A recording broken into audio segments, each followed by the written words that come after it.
Neil, God.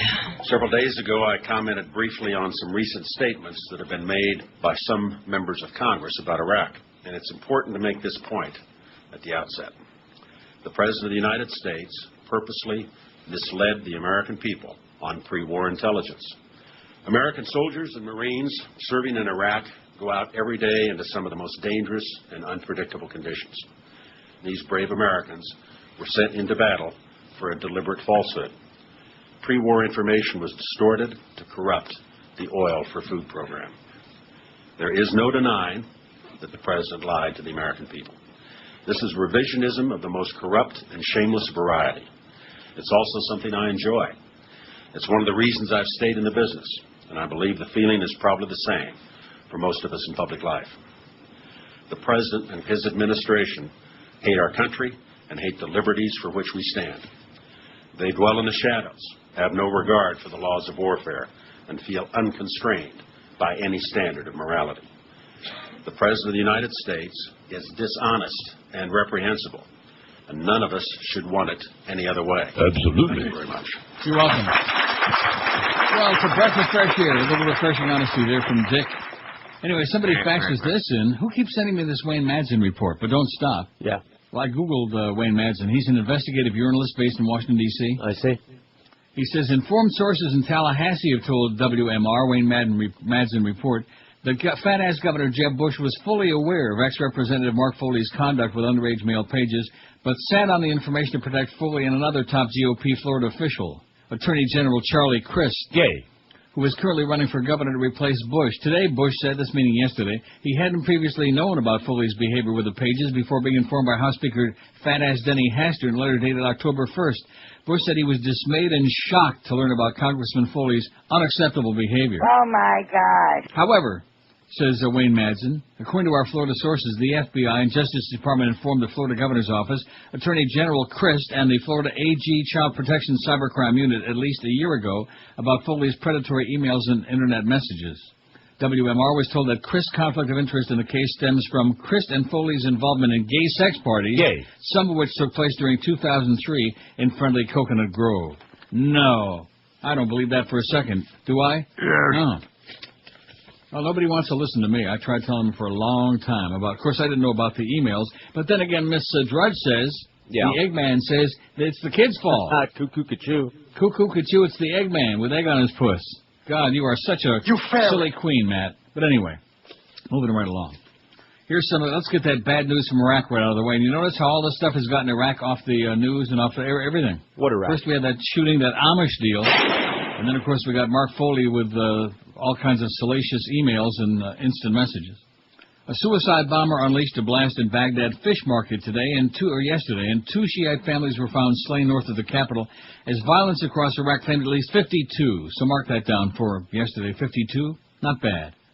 The U.S. military, meanwhile, announced the deaths of 9 more soldiers and 2 Marines in what's been a deadly period for American forces in Iraq. The announcement brought to at least 15 the number of service members killed in fighting since Saturday, and this was yesterday. 4 of the soldiers were killed in Baghdad on Monday in separate small arms fire attacks. Another 4 killed the same day in a roadside bomb attack in their patrol northwest of Baghdad. The 9th died Sunday when his vehicle was struck by a roadside bomb west of the capital. Other than that, everything is just hunky-dory. Oh, we're fine. As Bob Schieffer would say. By the way, I've never turned that bitch back on again. Which one? On CBS News. Oh, that bitch. Never turned it back on. You're not missing anything. Have no interest. I've seen it like once since then. Here's our poll result from yesterday. Which best describes Miss Mark Foley? Pedophile, 526. Now, let's see. Was it the booze or was it the fact that he was molested by a priest as a child? A combination. What will be the excuse du jour this afternoon? Obviously, these 2 aren't flying. Nobody's buying these 2. There'll have to be something else. I guess the devil made him do it. That's it. Hypocrite, 486. Pervert, 203. Great Republican, 182. Crazy fag, 147. Stupid, 111. Who's Mark Foley, 81. 4.3% of our audience doesn't have a TV set. Old troll, 52. A merry old troll? He said, don't call me Mary. Horny, 22. I hate this poll, only 16. That's 0.8%. That's like the number they have at night across the street. Desperate, 16. And careless, 13. Out of 1,855 votes.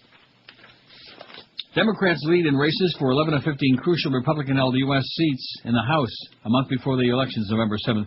Let's see, yesterday was Tuesday the 3rd, so it's like 5 weeks from yesterday is Election Day, putting the Democrats within reach of seizing control of the chamber, according to Reuters Zogby polls released today.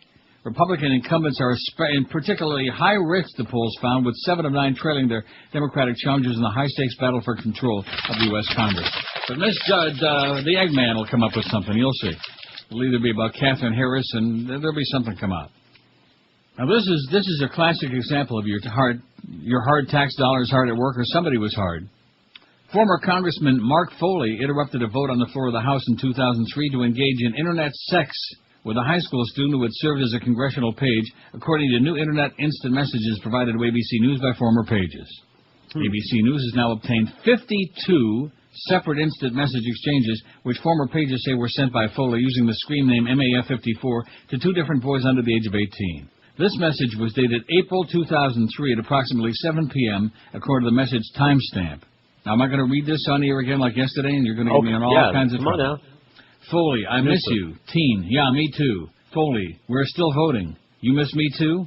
The exchange continues, in which Foley and the teenager both appear to describe having sexual orgasms. Foley, okay, I better go vote. Did you know this? You would have this effect on me? Teen, laugh out loud, I guessed. Teen, you go vote. I don't want to keep you from doing your job, our job. Foley, can I have a kiss goodnight? Teen, how do you spell? Well, you have to see it. Just like it sounds. Oh. The House voted that evening on H.R. 59, Emergency Wartime Supplemental Appropriations. This is for the war in Iraq. But, of course, Ms. Foley had to interrupt that vote on the floor of the House to go take care of business. According to another message, Foley also invites the teen and a friend to come to his house near Capitol Hill so they can drink booze. Well, he did have a drinking problem. Maybe he just didn't have enough drinking buddies. Buddies. Teen, are you going to be in town over the Veterans Day weekend? Foley, I may be now that you're coming. Who are you coming to visit? Teen, haha, good stuff. No, no one really. Foley, we'll be adjourned by then. Teen, oh good. Foley, by then we can have a few drinks. Foley, laugh out loud. Teen, yes, yes. Foley, you're not old enough to drink. Teen, shh. Foley, okay. Teen, that's not what my ID says. Teen, laugh out loud. Foley, okay. Teen, I probably shouldn't be telling you that, huh? Foley, we may need to drink at my house so we don't get busted. As if he didn't know that he was underage to begin with. Right. So what's worse, the fact that he wants to do a little number on this kid, or the fact he wants to booze him up a little bit? Huh? Well, if he wants to booze him up first a little bit, and then see what develops. A suicide truck bomber attacks Iraqi army headquarters in Ramadi just in. Certainly not News Network.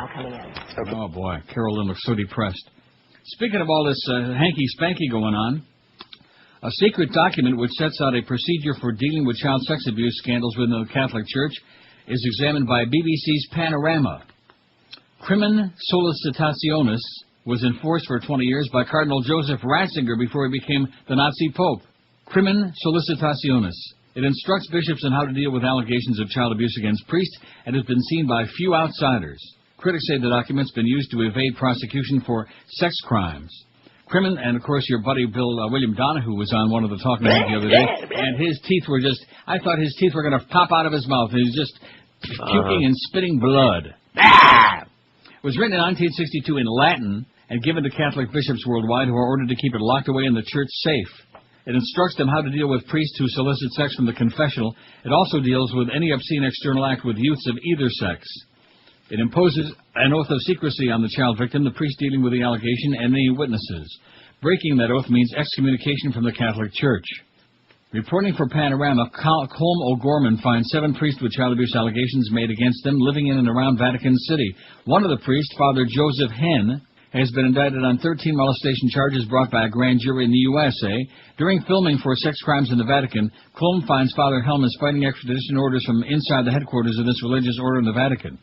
The Vatican has not compelled him to return to America to face the charges against him. Maybe the Spirit of Christ will compel him to do it. Compel him to do what? Return to the U.S. to face the music. Oh, good. After filming, Father Helm lost his fight against extradition but fled the headquarters and is believed to be hiding in Italy while there's an international warrant for his arrest. Colm O'Gorman was raped by a Catholic priest in the Diocese of Ferns in County Wexford, Ireland when he was 14 years old. Oh, sounds like Miss Foley. Father Fortune was charged with 66 counts of sexual indecent assault and another serious sexual offense relating to 8 boys, but he committed suicide on the eve of his trial. Combs started an investigation with the BBC in March 2002, which led to the resignation of Dr. Brendan Comiskey, the bishop leading the Ferns Diocese. I think they once named a stadium after that priest, Dr. Comiskey. Combs then pushed for a government inquiry into which led to the Ferns Report. It was published October 2005 and found a culture of secrecy and fear of scandal that led bishops to place the interest of the Catholic Church ahead of the safety of children. The Catholic Church has 50 million children in its worldwide congregation and no universal child protection policy, although in the UK there's the Catholic Office for the Protection of Children and Vulnerable Adults. In some countries this means that the Crimen Solicitationis is the only policy followed. The Vatican has refused repeated requests from Panorama to respond to any of the cases shown in the film. Oh, and we missed it. It was shown October 1st, Sunday, October 1 on BBC One. Well, I'll be damned. It'll be back. Keep an eye peeled for it. So between the Catholic Church and now, of course, Miss Foley says he was molested by a minister. Well, of course, it has to be a priest since Foley sounds awfully Irish Catholic to me. Aye, laddie. That's right. So that must be the excuse. That must be why he's got the hots for 16-year-old pages. Sure, it gives you a pass, doesn't it? Right. Oh, there she is. Don, will Foley or the attorney provide any more information, any more background on the allegation of molestation? And I guess the follow-up to that is he blaming the molestation for his behavior with the pages? What do you think, emails? Schmuck? Answer that first. No, he's not blaming that for his behavior with the He's just with putting the it out pages. there But just I can tell as you a coincidence. that here at first blush, the day after these announcements, that a lot of the reaction that's coming out is it's just not fair. It should not have been handled this way, that if they were going to say that he was molested by a clergyman, that in all fairness, the name should have been revealed, and that was not revealed.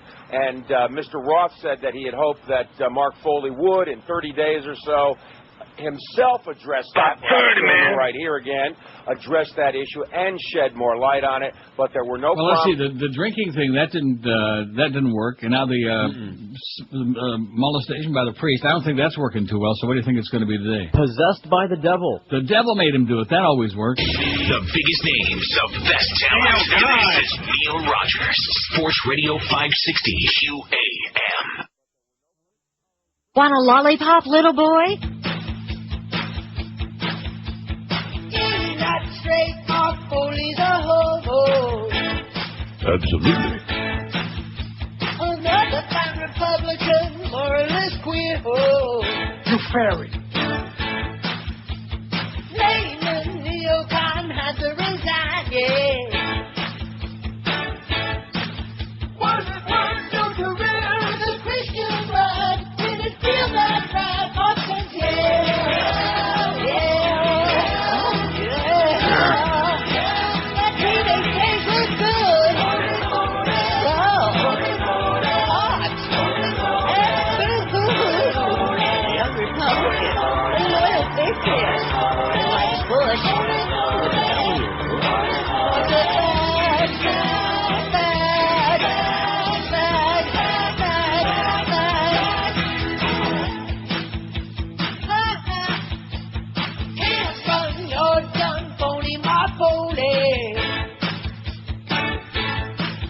having too much fun with smooth controlling. Jesus, Charlie Christ can't be far behind now. He's just a boulder, pounder,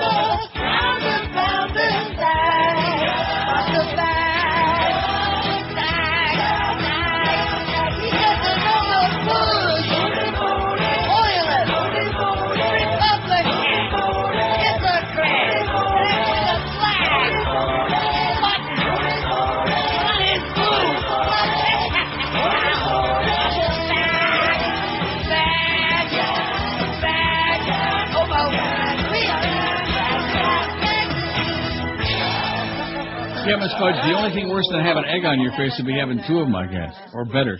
10:19 at 560 WQM. Let's take a look at that schedule today. We got no games of any kind. That exciting? Marlins are done. Who won the, I guess the Yankees were ahead 7-3 when I turned that off last night. Who won that game? Yeah, Yankees won it. It was disgusting. It was 8-4. Oh, no. Anyway, Mad Dog at 2, the Power Hour with Hank and the Mad Dog together 4 to 5. The Humper, Hank Goldberg 5 to 7. The Beast and Jesse. Oh my God. Between 7 and 10. Eddie K at 10 o'clock. How'd that Panthers preseason show go with Geldy last night? Anybody hear that? Oh, I'm sorry. Here's today's poll, and thanks to the listener who sent this in. Somebody faxed this in. If you could keep your federal tax dollars from being spent on any one item, what would it be? We got 1,135 vote. The war in Iraq, that was my vote, 430. About 30, man. Tax exemptions for religious organizations. I was tempted to vote for that, but you can't vote for them all. That was my vote. I'm sure it was. Heathen bastard. 312. That's right. Subsidies for energy companies, 147. Matching funds for political campaigns, 79. Foreign aid, 71. Dues to the UN, 34. Public service announcements like just say no, or abstinence is best, or keep it in your pants, 21. The space program, 21. And national missile defense, solamente 20, only 20. Out of 1,100 plus votes. So thanks whoever sent that in. You can let Eric know that the poll for tomorrow is, it's, there. Okay. Don't want to change it now, but I'm just saying it's there, because I'm sure you'll take care of that later on. Sure. If I don't make a real early return with wads of money from Woodbine. Whatever you want. Unlikely. A CNN poll released yesterday puts tangible proof to something that most of us already knew, that the majority of the American people are clued in enough to understand that George W. Bush has deliberately misled the nation about how things are going in Iraq. Oh, it's going swimmingly well. We're fine. A September 29th to October 2nd poll commissioned by CNN showed that 58% of Americans said the administration has misled the public about progress in the war in Iraq, and they haven't even read the Bob Woodward book yet. Neither have I. I haven't got it yet. You're supposed to remind me to go get it. Oh, I forgot. Can't go get it today unless I leave now, because I got to leave at 2 o'clock for you-know-where. Mm-hmm. The poll also showed that despite ongoing chest-thumping by Team Bush and their ridiculous assertions that they've made Americans safer, most Americans, 57%, also believe the war has made the U.S. less safe from terrorism. Oh, don't tell me the public is getting, smart, like Fredo. The poll comes on the heels of the release of Bob Woodward's new book, State of Denial, in which Woodward, don't let me forget to get that. All right. In which Woodward gives evidence that Bush ignored warnings from military officials about the strength of the Iraqi insurgency and the danger posed to U.S. troops, and continues to lie about how well things are going there, despite contrary news and opinion from well within his own administration. Now, it's really interesting that the media is in a foaming, feeding frenzy about the Foley thing, and they should be. And did Denny Hastert cover it up, and did any other Republicans lie, and yada, yada, yada, and Shimkus did this, and Reynolds did that. But in the meantime, we got this war going on based on lies in which thousands of people are dead, and they're like, who cares, right? Right. What's that got to do with sex and body parts? Well, I'm sure there's a lot of body parts all over the country there. Other poll findings include the following. Opposition to the war in Iraq remains high, with 61% of the public say they are opposing the war. Another recent poll done by CNN that showed that 65% of respondents think Iraq is currently engaged in a civil war. Abe Lincoln would be embarrassed. He'd have egg on his face. A lot of egg going around, you know that? I can't stand egg. I do like omelets, though. I like a nice omelet. 66% say they disapprove of the way Bush is handling the situation in Iraq. Of likely voters, 53% say they'll vote for a Democrat congressional candidate next month. 42% said they'll vote for a Republican. And according to this article, it says the most amazing results are those showing Bush's job approval ratings as high as 39%. Bob Geiger says, I'm still investigating reports that the same genius level, 39%, believe that Jessica Simpson should replace Don Rumsfeld as Secretary of Defense. You got to say it right. I agree with that. Could she do a worse job? No. At least she'd put a nice face to it. And yeah, thank you. All of this coupled with recent polling showing that the vast majority of Iraqis want America to leave in their country, and astounding results showing 6 in 10 Iraqis favor killing American troops. The best we can get out of the White House and Republican Congress is stay the course, is what it says. Bob Geiger on Smirkling Chimp. 39% approval rating. Should be like maybe at top it ought to be like 9%. Like Robert Grieper, people like that who are hopeless, where there's no sense, there's no feeling. That kind of crowd. Sure. Your buddy Doug Thompson has an article here, a column. He says just a little old-fashioned karma coming around on Capitol Hill Blue. It's got a fairly graphic picture here of two guys with with what? Naked guys in their underwear. I see. From the shoulder down. Mm-hmm. Obviously in a turgid state. I see. At any rate, Doug Thompson says, it's fitting, truly fitting, that the political fortunes of a homophobic party may rest on the actions of a gay sexual predator in that party's midst. Call it some good old-fashioned karma coming around. When it comes to homosexuality, the hypocrisy of the GOP has been waiting in the closet, just waiting to come out and bring the party down. From President George W. Bush's call for a constitutional amendment banning gay marriage to the rabid religious rights claim that homosexuality is a sin requiring eternal damnation, Republicans have always preached intolerance toward gays while looking the other way when it came to one in their midst. For Republicans, the policy has been more than don't ask, don't tell. It was more like if asked, don't admit. When I moved to Washington in 1981 to work on Capitol Hill for GOP Congressman Paul Findlay, a dominant political force in town was the National Conservative Political Action Committee, and a NCPAC, headed by the flamboyant Terry Dolan, a closeted gay man whose sexual leanings fell under the category of open secret. Most Republicans and just about everyone else in Washington knew that Dolan was gay. They just didn't talk about it. And in those days, the media looked the other way when it came to sexual preference. NCPAC openly advocated the anti-gay agenda of the right wing, while Dolan cruised the gay bars of Pennsylvania Avenue. Dolan epitomized the conservatism of Ronald Reagan and the GOP's right wing. Reagan's advanced the party's anti-gay agenda by cutting funding for research on AIDS. Ironically, Dolan would die of that disease. In 1984, I worked with the National Republican Congressional Committee and found a member of gay men and women working in the party's ranks. At Bullfeathers, a popular Capitol Hill bar near the NRCC headquarters, I asked one gay NRCC field representative why he worked for a party with an anti-gay agenda. "I have a mortgage to pay," he said. When Dolan died of AIDS, GOP politicians and operatives expressed public shock at learning of his homosexuality, while some right-wingers like the Reverend Jerry Falwell called Dolan's death punishment from God. Such comments drove Republican gays further underground, but party leaders continued to look the other way when they found a homo in the woodpile, as long as that gay man or woman stayed quiet. A homo in the woodpile. What better place? While a number of gay Democratic politicians publicly embrace their homosexuality, gay Republicans usually stay silent. Those who choose to come out of the closet do so at political risk. Former Representative Mark Foley, who resigned last week in the ever-escalating scandal over his inappropriate and unbelievable behavior toward young male congressional pages, revealed his homosexuality through his lawyer only after leaving Orifice. Yet his fellow Republicans knew Foley was gay. They just didn't talk about it or acknowledge the fact as long as the Florida congressman towed the line. Like other Republicans, Foley's hypocrisy knew no bounds. He'd vote for the conservative, often anti-gay Republican agenda while covertly living as a closeted homosexual. He would sponsor legislation to protect children from sexual predators while he himself stalked teenage pages. When Republican leaders learned about Foley's predatory behavior, they did nothing. They looked the other way because their first instinct is to protect their own no matter the cost. Now the hypocrisy is in the open and the cost may be great to the party of the elephant, and rightly so. The homo in the woodpile. And from this picture he's got in here in the story, Doug, there's a lot of wood in that pile, too. The biggest names, the best talent. This is Neil Rogers, Sports Radio 560 QAM. God, your breasts are beautiful. New this season on ABC, from the producer of Dancing with the Stars. Some people think this dance is for sissies, and they're right. It's Drinking with the Stars. Party on, dude! Starring Charlie Sheen. This is so surreal. This is like a sober acid trip. Mel Gibson. You think I'm crazy? You calling me crazy? You think I'm crazy? Hey, you want to see crazy? Okay. And Paris Hilton. What color are your nipples? Drinking with the Stars. Oh, my God! Sponsored by Jägermeister. And by Miss Foley. Let's go to Mark's place and have a few pops. What do you say? Aye. 10:33, 27 before 11 at 560 WQAM. Speaking of him, I've only got about 600 Mark Foley stories here. You wouldn't want to hear those, would you? Of course they do. That's all they want to hear about. It's all they want to know from. They don't want to hear about dead people in Iraq. They don't want to hear about lies and wars and stuff like that. As a young teen growing up in Lake Worth, former U.S. Representative Mark Foley was molested by a clergyman, his attorney announced yesterday, causing adolescent trauma that may have contributed to, but does not excuse, his sexually explicit Internet exchanges with congressional pages. The attorney, David Roth, also declared, Mark Foley wants you to know that he is a gay man. Gay. Oh, that's a shock. How many years have I been telling you that? About 30, man. The revelations came as the fallout from the Foley scandal and the salacious instant messages and emails he wrote to boys continued to darken the political landscape for Republicans just weeks from midterm elections. Oh, what a shame. During a news conference in a rain-soaked downtown West Palm Beach public park, Roth asserted that Foley reiterates unequivocally that he's never had sexual contact with any minor. Any suggestion that Mark Foley is a pedophile is false. Maybe he's just not a successful pedophile. Born into an Irish Roman Catholic family in Newton, Mass., Foley moved to Florida at the age of 3 and later attended parochial school at Sacred Heart Church in Lake Worth. He was an altar boy and read scripture at Mass. Who could he have been molested by? Certainly wasn't no rabbi. Roth refused to identify the alleged molester's church or religion.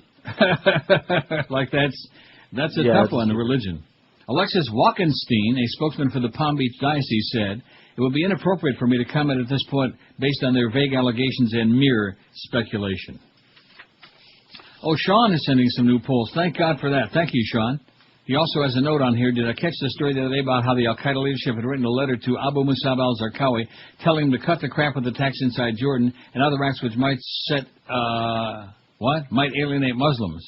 A few months later, the U.S. military suddenly knew exactly where he was and blew his crap away. How do you like that? Mm-hmm. When the guy called your show saying al-Zarqawi's body should be cracked for a freezer burn, I just about spit up my morning espresso. Oh, Sean has espresso in the morning. He must be one of those suits that hangs out at Starbucks. Says, I have a feeling he was embarrassing Al-Qaeda with a video of him fumbling with an assault rifle. Plus, judging by his waistline, it looks like he was more interested in acquiring fudge cake than yellow cake. Is that incredible or what? Credible. Now, who the hell is Gary Newman? Cars. Oh, Gary Newman of the Cars. Have you ever No, seen not John of Mark? the Cars, of the song Cars. That was his big hit. Cars? Gary Yeah. Newman? I heard Alfred E. Think he's kin? I don't know who Gary You know Newman the song. You know it well. Tired of it. What is it? You're tired of it. We all are. No. Good song the first 5,000 times. Okay. Well, I don't think I'm going to... Oh, that... Oh, jeez. Told you. Okay, that's enough. I don't ever want to hear that again, please. But I didn't know it was no Gary Newman. Da-da-da-da-da-da. That's a little ponderous, if you ask me. Yeah, it is. You've got much better songs, but you'll never hear those.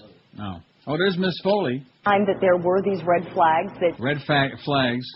Let's see. Congressman Foley. Oh, let's see. I already read you this, didn't I? Had cyber sex in the House chamber as others prepared for the war funding vote? Yeah, I just got through reading that. I was almost ready to read it again. Can I have a little nighty-night kiss? There you go. Oh, disgusting. Right on the lips. I'm sure I could smell it. I saw that drool, man. Pretty sure it was drool. And Donnie Fowler in the Huffington Post writes, incredibly, Fox News labeled Mark Foley, the disgraced Republican Florida child recruiter, as a Democrat 3 different times in 2 different segments. Mm-hmm. On the right-wing program, The O'Reilly Factor, the video clip of Foley showed him as Mark Foley, Democrat of Florida, rather than the correct designation as a Republican, Mark Foley, R of Florida. Could this truly be an oversight or a mistake? You decide. How do you like that? I already have. Must have been just an accident, just a coincidence. They're lying, the people at Fox would never lie to us or never withhold the truth. Although Fox News had copies of emails written by Mark Foley to a Louisiana boy, but chose not to run the story, according to a passage in an AP report. Morally bankrupt scum. Are you picking on poor Rupert Murdoch again? Sure. Good. Gary, who is it? Gary and the Playboys? Gary Lewis. The FBI has begun an inquiry into Foley's computer contact with Pages, and Hastert wrote in a letter to Florida fat-ass Governor Jeb Bush asking for an investigation into whether state laws were broken. I think Jeb's upset that he was left out of those parties with Charlie Crist and your buddy Mark. Meanwhile, Florida newspapers, who were leaked copies of the email with the Louisiana boy last year, defended their decision not to run the stories.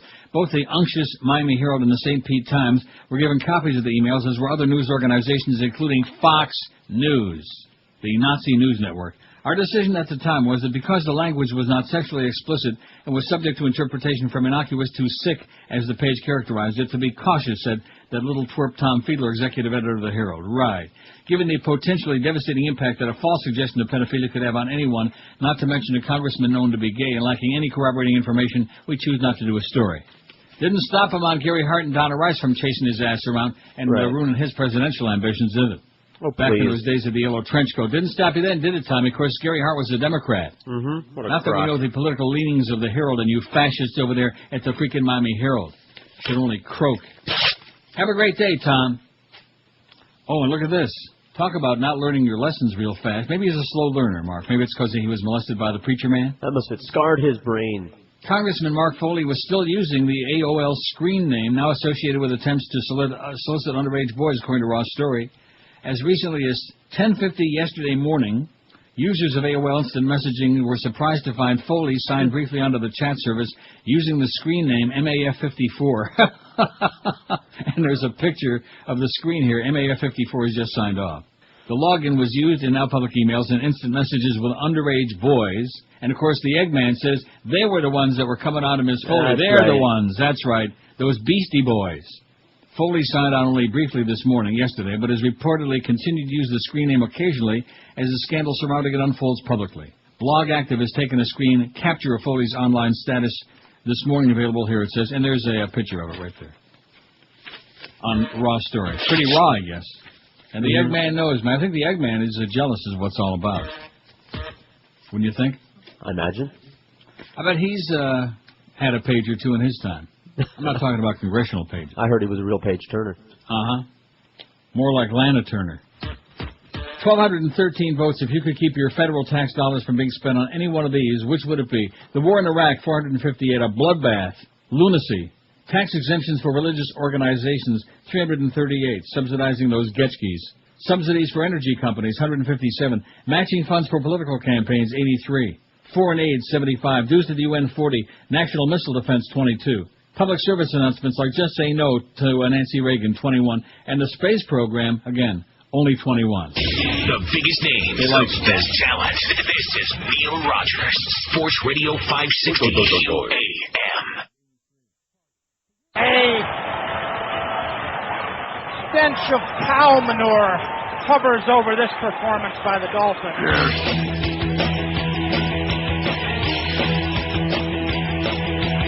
Here's a wide receiver making millions a year. Why should he be sedated? Nothing but accomplishments in his career. Why should he be sedated? Papa knows Bill, the cure is for the pain. Terror, and that is pretty lame. Such a stupid thing, with such a big name. Okay, so I Googled, what's his name, Gary Newman, and there ain't no picture. And really? Probably rightfully so. I'll send you. I don't want to see no picture, okay, if he looks like John Mark Carr. Like twins. So anyway, speaking of all these closeted Republicans besides Matt Fudge and Condom Lisa and Ann Coulter and Charlie Crist and up until yesterday, Mark Foley, I just Googled Laura Ingraham. I was wondering about her. You know, she actually was engaged to businessman James Reyes and planned a wedding in May or June of 2005, but she announced on April 26th of 2005 she had undergone breast cancer surgery, and as a result, her engagement was canceled. She was also once engaged to conservative author Dinesh D'Souza and dated former New Jersey Senator Bob Torricelli, but had never been married. How old is she? I don't know. Let's see. How come we don't have born 64. That makes her 36, 42. Well, there's nothing wrong with that. She's 42 and never been married, right? Okay. Then in the Wikipedia thing here, views on homosexuality. According to David Brock in his book Blinded by the Right, Ingraham, while writing for the Dartmouth Review in the mid-'80s, once attended a meeting of gay student organization for the purpose of publicly outing them in the newspaper. I'm sure that's the only reason she was there. Right. She secretly taped a meeting of the Gay Students Association and published a transcript identifying students by name and calling them sodomites. According to her, however, she attended the meetings to report to the newspaper how the money was being spent. Jeffrey Hart, faculty advisor to Dartmouth Review, later wrote in the Weekly Standard Ingraham held the most extreme anti-homosexual views imaginable as an undergraduate, that she avoided a local restaurant for fear that gay waiters might touch her silverware or spit on her food, exposing her to AIDS. A decade later, February 23, 1997, however, she wrote an essay in the Washington Post in which she announced significant changes in how she views gays and lesbians. This was motivated primarily by the experience of her own gay brother, Curtis Ingraham, rumored to have been estranged from her for a time after the gay student group infamy as he cared for his ailing partner. How do you like that? Just an obsession. Obsessed. What is this fax here? It says, Condoleezza Rice must be the happiest bitch in the world right now. The country is so focused on the Foley scandal, we're ignoring the more important fact that she has continually lied about the meeting she forgot about, warning us of attacks on the U.S. by George Tenet. Man, I hate her ass, says whoever this faxer was. And good thing you didn't put your name on there. They'd come get you. Before noon, your ass would be in the slammer, and by the end of the day, the rest of you might be too. I started to do this a second ago and didn't do it. Congressional pages involved in the Foley sex messages scandal are receiving threats via emails. This according to Representative Rodney Alexander, a Republican in Louisiana. He sponsored one of the pages who received inappropriate messages from Representative Mark Foley. Alexander explains that he believes he let the page down, saying, "My job was to do what I could to protect the young man's interest, and I failed. I apologize for that. The parents have had a horrible week. The young man is beginning to get some threats." Aren't you shocked by that? No. Not? No. The media has been aggressively seeking his conversation at school, his home, and that's the most disturbing thing. It's just simply not fair. The young man's gotten caught up in something and he's getting bruised for something he shouldn't be part of. But you know what the Eggman says? He wanted it. Yeah. That's what he said. These punks, these, what do you call them? You know, now that I think of it, all these children that have been molested, you know, it's their own fault for being so damn sexy. I wanted it. There you go. That's right. If they would have just tried to be as ugly as they possibly could. They got to dress like the Amish. Oh, I guess that doesn't help much. That didn't help either. Well, of course, there's another guy who was, and you know, we're waiting to hear this horrible thing that supposedly happened to him 20 years ago. Yeah. That's the excuse for this grotesque, barbaric act that he pulled. And then come to find out he was the raper, not the rapee. Mm-hmm. So maybe that's why he had that cube and a spare of KY with him. And ordered all the boys out of there. I think, because he was having dreams about how much he enjoyed doing it, and he was thinking about doing it again. Mm-hmm. But maybe because of a shortage of time, at any rate. Is Olbermann on thin ice, writes Jeff Cohen on commondreams.org. And by the way, I see Keith's numbers are staggeringly going up. He beat out, what's her name, that bubblehead Paul Zahn last night. Good. And moving on up. Anyway, Jeff Cohen, which I've read many of his columns before, he's not the pizza guy. He's founder of Media Watch Group FAIR and author of Cable News Confidential, My Misadventures in Corporate Media. He says, I fear for Keith Olbermann. Like so many others who hunger for some journalistic independence on TV news, I often marvel at Olbermann's dogged reporting and unique commentary. In a cable news environment of conformity and conservatism, the MSNBC host takes on the Bush administration for demonizing dissent, for abusing our constitutional traditions, for taking cynical advantage of the unanimity and love following 9/11, and transmuting it into fraudulent war and needless death. Only Olbermann talks about Team Bush's monstrously transforming 9/11 unity into fear and suspicion and turning that fear into the campaign slogan of 3 elections. He was virtually alone on TV news and seriously reporting on 2004 election irregularities in Ohio and exploring the pre-Iraq War Downing Street memos indicating White House deception. In recent months, his prime targets seem to have evolved from softer ones like Bill O'Reilly to bigger game Bush and his minions. It's worth noting that strong criticism of an extremist presidency hardly makes Olbermann a leftist. I remember him as the whimsical sports guy on ESPN. I remember his first go-round on MSNBC in '98 when he could have sued his bosses for repetitive stress disorder for having to host scores of Lewinsky episodes on the road to Clinton's impeachment, an impeachment that may well have been impossible if not for the complicity of TV news. It's obvious his bosses at MSNBC/NBC/GE never envisioned the increasingly bold Olbermann of recent months. It's likely that Olbermann himself could not have foreseen his current role as the lone voice of those who feel assaulted by a cable news business dominated by the O'Reillys and Hannitys. So why do I fear for Olbermann? Because I know his bosses. In the run-up to the Iraq War, I too worked for MSNBC as an on-air pundit and a senior producer on the primetime Donahue Show. As I detail in my new book, Cable News Confidential, the suits at MSNBC/NBC muzzled us and ultimately terminated us. They feared independent journalism and serious dissent. They smeared Bush critics, with MSNBC's editor-in-chief actually going on the air without evidence to accuse the Iraq WMD skeptic Scott Ritter of being a paid agent of Saddam Hussein. Olbermann has been gaining an audience ratings that provides him some security, but perhaps not enough. When Donahue was terminated 3 weeks before the Iraq invasion, it was MSNBC's most-watched program. Canceling your top-rated show doesn't happen often, but it happened to Donahue. Who knows what will happen to Olbermann? With Donahue, management cared less about building up an audience than tamping down dissent. While independent outlets and blogs were soaring an audience by questioning the rush to war, our bosses imposed straitjackets on us that prevented similar growth. In the last months of Donahue, management gave us strict orders. If we booked a guest who was anti-war, we needed 2 who were pro-war. If we booked 2 guests on the left, we needed 3 on the right. When a producer proposed booking Michael Moore, she was told they'd need 3 right-wingers for ideological balance. Olbermann's increasingly bold dissent has been occurring at a time when Bush's approval ratings are low and Bush's war is in shambles. That gives him some added security. During Donahue's tenure on MSNBC, the eve of the war, Bush's popularity was high, and media conglomerates were especially concerned about not ruffling the White House at that moment, as they were lobbying hard to get FCC rules changed to allow them to grow still fatter. The day after Donahue was terminated, an internal NBC memo leaked out said, Phil Donahue represents a difficult public face for NBC at a time of war. Why? Because he insisted on presenting administration critics. The memo worried that Donahue would become a home for the liberal anti-war agenda at the same time that our competitors are waving the flag at every chance. NBC's solution then? Dump Phil, stifle dissent, brandish the flag. NBC's solution now? So far, Olbermann appears to be on much more solid footing, mostly because the political zeitgeist has much changed from 4 years ago. But MSNBC is still owned by GE's conservative bosses and managed by NBC's ever-timid executives.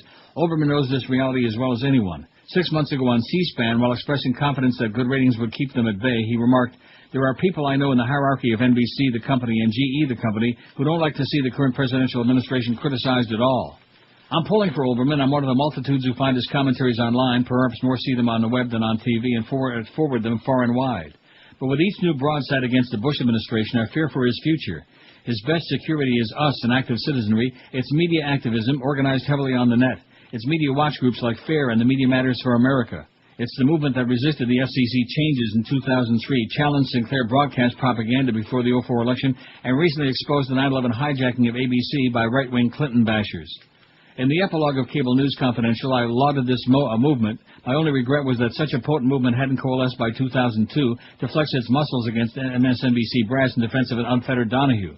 If Olbermann gets muzzled or terminated for political reasons, it'll be up to us to fight, not only for him, but for the concept that without serious dissent, democracy is a sham. What am?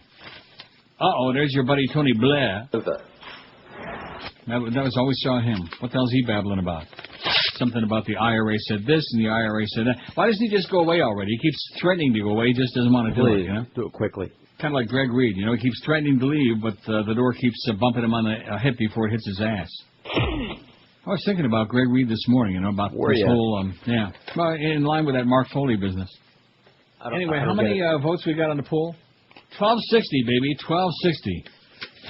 Is that WGVA? I better Google that again. 10:56 at 560 QAM. The biggest names, the best talent. This is Neil Rogers, Sports Radio 560 QAM. This is the Neil Rogers Show. This is your brain. Any questions? Coming up tonight on Inside the Behind the True Hollywood Celebrity Music Biography Profile Story. You didn't have to be baked out of your mind to enjoy their mystical progressive rock sound, but it helped. They were Led Zeppelin. There's a lady who's sure all that glitters is gold, and she's buying the Stairway to Heaven, one of the most artfully crafted rock songs of the 20th century, and so layered with meaning. British rock historian Ian McMannering Smythe-Wiggle in an interview with Led Zepp frontman Robert Plant. First question, Robert. There's a lady who's sure all that glitters is gold.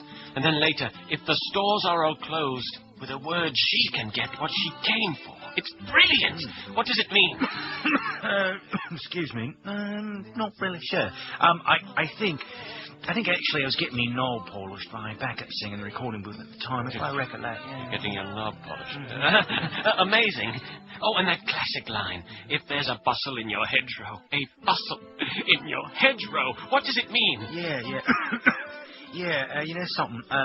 That one I came up with on the spot. I was in an area, you see, because I just done about 3 pounds of primo Colombian flake, and my sinuses were, they were bleeding quite a bit. So, Smashing.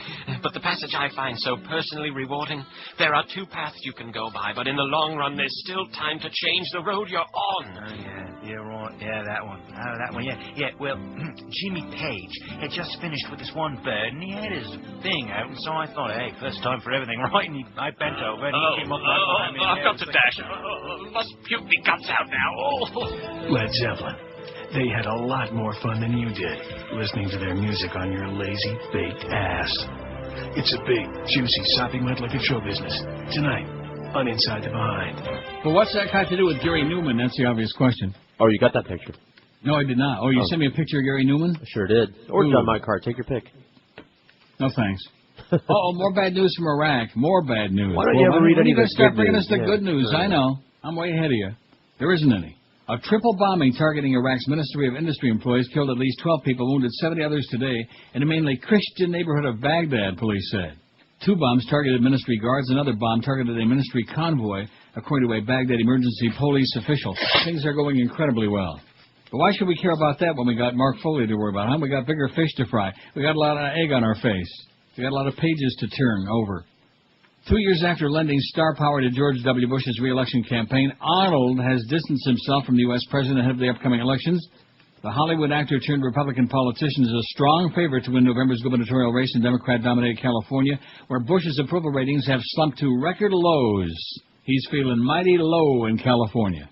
But even while Schwarzenegger enjoys a commanding lead over his Democrat rival Phil Angelides in recent polls, analysts say the incumbent is wary of being associated with Bush. Schwarzenegger did not meet Bush during his trip to California yesterday. A spokesman for Bush said the focus of the visit was the congressional races, while Schwarzenegger said there was no reason for a meeting. President Bush is coming out here not to help California, but to do fundraising in California, so there's no reason for me to meet him because I'm attending to business, he said. Not to help California, but to do fundraising. Asked if he viewed Bush as a liability, Arnold replied, absolutely not. Privately, however, his campaign will be only too aware that Bush is bad for the electoral box office, say the analysts. If I were running Schwarzenegger's campaign, I'd do exactly what he's doing, and that's avoiding the president, said Ed Constantini, a professor of political science at the University of California, Davis. It would feed right into the Democrats' strategy of trying to link Schwarzenegger to Bush if they're suddenly seen in photo ops together. He doesn't want to be within 100 miles of his ass. And who the hell can blame him, right? Right. Speaking of obnoxious people that nobody would like to be anywhere near, Dick Morris, boy, what a fascist he turned into, huh? Talk about turncoat doesn't even do justice to it. So let's see, Gary Newman was what? Alfred E's brother, and he was on the Cars? That's right. No. Wasn't it Rick Riley was in the Cars? Sure. Rick Shaw? Rick Ocasek. Casey Kasem was in the Cars? Yes, he was. Escanaba. What? Dick Escanaba. That's in Michigan, isn't it? I don't know. I believe so. What paper is this from? Probably the Escanaba Daily Press. Oh, sure the hell it is. I think it's in the UP. Dick Morris, what a jackass he turned into. Pulled no punches in talking about his former bosses Hillary and Bill Clinton to members of the Bay Area Economic Club Monday night. Of Bill Clinton, Morris said, he's not a very nice person to be with in private. Of Hillary Clinton, he said, she reminds me of President Nixon, very ruthless. Morris predicts Hillary will be the next president, but he's not happy about his prediction. He doesn't think she'd make a good president. She's as close to a European socialist as we have in the U.S., Morris said. Hillary is a liberal who's a moderate when she has to be. Bill is a moderate who's a liberal when he has to be, Morris observed. People ask me, why did you turn on the Clintons? I didn't, said Morris. I'm not a Republican, I'm a Democrat, he said. Boy, it could have fooled me. I hate both parties equally. I like both parties equally. When they work together, they get a lot of things accomplished. I believe we've had the best government in the last 25 years since we've had the Founding Fathers. Oh, yeah. Wow. In the 2008 presidential election, Morris said he believes the only two Republicans who could give Senator Clinton a run for money are Rudy Giuliani and John McCain, but they're both too good, Morris says. I think the only person who could stop her is Al Gore, Morris says. He's written several books. He wrote Condi versus Hillary, arguing that only Condoleezza could block Hillary's bid for the White House in 2008. He didn't even mention Roy Rice in his talk on Monday. Morris wrote a pair of books criticizing the Clintons and wrote Behind the Oval Office, Winning the Presidency in the 90s, a retrospective of his work with the Clintons. It was published soon after his August 29, 1996 resignation from the campaign due to scandal. Morris resigned after reports surfaced that he'd been involved in an extramarital affair with a prostitute named Sherry Rowlands. Oh, no. Not another one of those good moralists. Morris also wrote the screenplay for Fahrenheit 9/11, an alternative to Michael Moore's 2004 film. He is a Fox TV news commentator, does that tell you what you need to know? And writes a weekly column for the Rupert Murdoch-owned New York Post and Hill magazine. Card-carrying fascist, Dick Morris. Sellout. I'll tell you one thing, there must be a lot of cash floating around. You know, a lot of suitcases and brown paper bags full of cash floating around D.C. Not to mention offers you can't refuse. Right. Wonder how much Miss Fudge has got on the payroll, huh? Wonder how much Richard Mellon Scaife has taken care of that queen. Lots. Maureen Dowd has a column today in the New York Times. Don't pass the salted peanuts, Henry. Oh, yeah, that's the thing of all this stuff, you know, after watching that Kissinger movie, which I got for you. Mm-hmm. And then seeing the fact that he's there all the time advising Cheney and Bush in the White House that they're bringing this now. And like they said, he's still fighting the war in Vietnam. The only exit option is victory in Iraq. Of course, nobody can define what victory is or when it might ever come about, but that's his advice. That's the only exit strategy is victory, just like in Iraq. Peace is in our hand. I have it here. Maureen Dowd says Tom Lehrer said that political satire was rendered obsolete when Henry Kissinger won a Nobel Peace Prize for prolonging the Vietnam War. But even the inventive Lehrer could never have imagined that Dr. Strangelove would get a second chance to contribute to misleading the public about a military catastrophe in a misunderstood land, a do-over in scarring the American psyche and reputation in profound ways.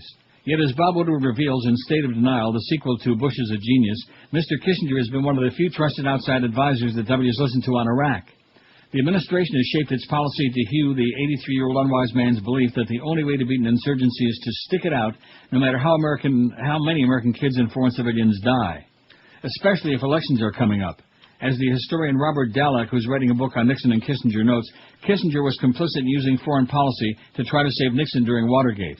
Bob Haldeman wrote in his diary on December 15, 1970, using K for Kissinger and P for President Nixon. K came in and the discussion covered some of the general thinking about Vietnam and the big peace plan for the next year, which K told me he does not favor. He thinks that any pullout next year would be a serious mistake because the adverse reaction to it could set in well before the 72 elections. He favors instead a continued winding down and then a pullout right at the fall of 72 so that if any bad results follow, they'll be too late to affect the election. It seems to make sense. 35 years later, Mr. Kissinger, the consummate fawner, was once more able to sway a president with a fake deference. Dr. K encouraged W to play the tough guy on the war, even though he'd himself never gone to war. In September 2005, Mr. Woodward writes, W's head speechwriter, Mike Gerson, visited Kissinger and received a lecture declaring that the only exit strategy for Iraq was victory, and a copy of the diplomat's salted peanut memo from 1969 warning against resisting pressure to withdraw troops from Vietnam. Withdrawal of U.S. troops will become like salted peanuts to the American people. The more U.S. troops come home, the more will be demanded, he said. It's the kind of logic that makes Dr. K such a valuable counselor to the president's already declared privately that his midterm election strategy is to tar the Democrats this way: surrender and taxes. The shrink-wrapped president didn't consult his own father before going to war against the same dictator, and moving from Dr. Strangelove to Dr. Freud, two of W's top war counselors, Rummy and Henry the K, are men who didn't bother to conceal their contempt for Bush Sr. as a naive lightweight. As Woodward notes, part of Rummy's allure for W was the fact that Poppy Bush considered him as arrogant, Machiavellian sort who could get you in deep doo-doo. It was a chance, Woodward says, to prove his father wrong, or right. It's been clear for years that Cheney and Rummy have been using the Bush presidency like an elaborate vanity production to replay Watergate in Vietnam and to try to reverse things that bothered them during prior stints in the Nixon and Ford administrations. As Cheney told his pal Rummy when W gave him a second crack a quarter-century later at the defense chief job, get it right this time. The vice president has been diabolically successful in exploiting 9/11 to restore the imperial presidency to where it was before Congress and the public became such nosy Parkers after Watergate.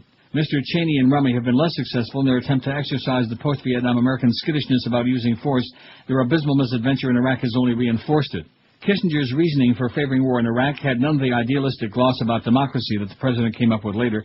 Like Mr. Cheney, he thought it was a good idea to invade Iraq, not because it was strong, but because it was weak. We need to humiliate radical Islam, he told Mr. Gerson, and send a message that we're not going to live in this world that they want for us. Half a century of foreign affairs experience, and he still doesn't understand that humiliating young Arab men and occupying Muslim land just radicalizes them. We're expanding terror at a cost of about $6 billion a month, writes Maureen the Queen. Your girlfriend, Maureen Dowd. I love her.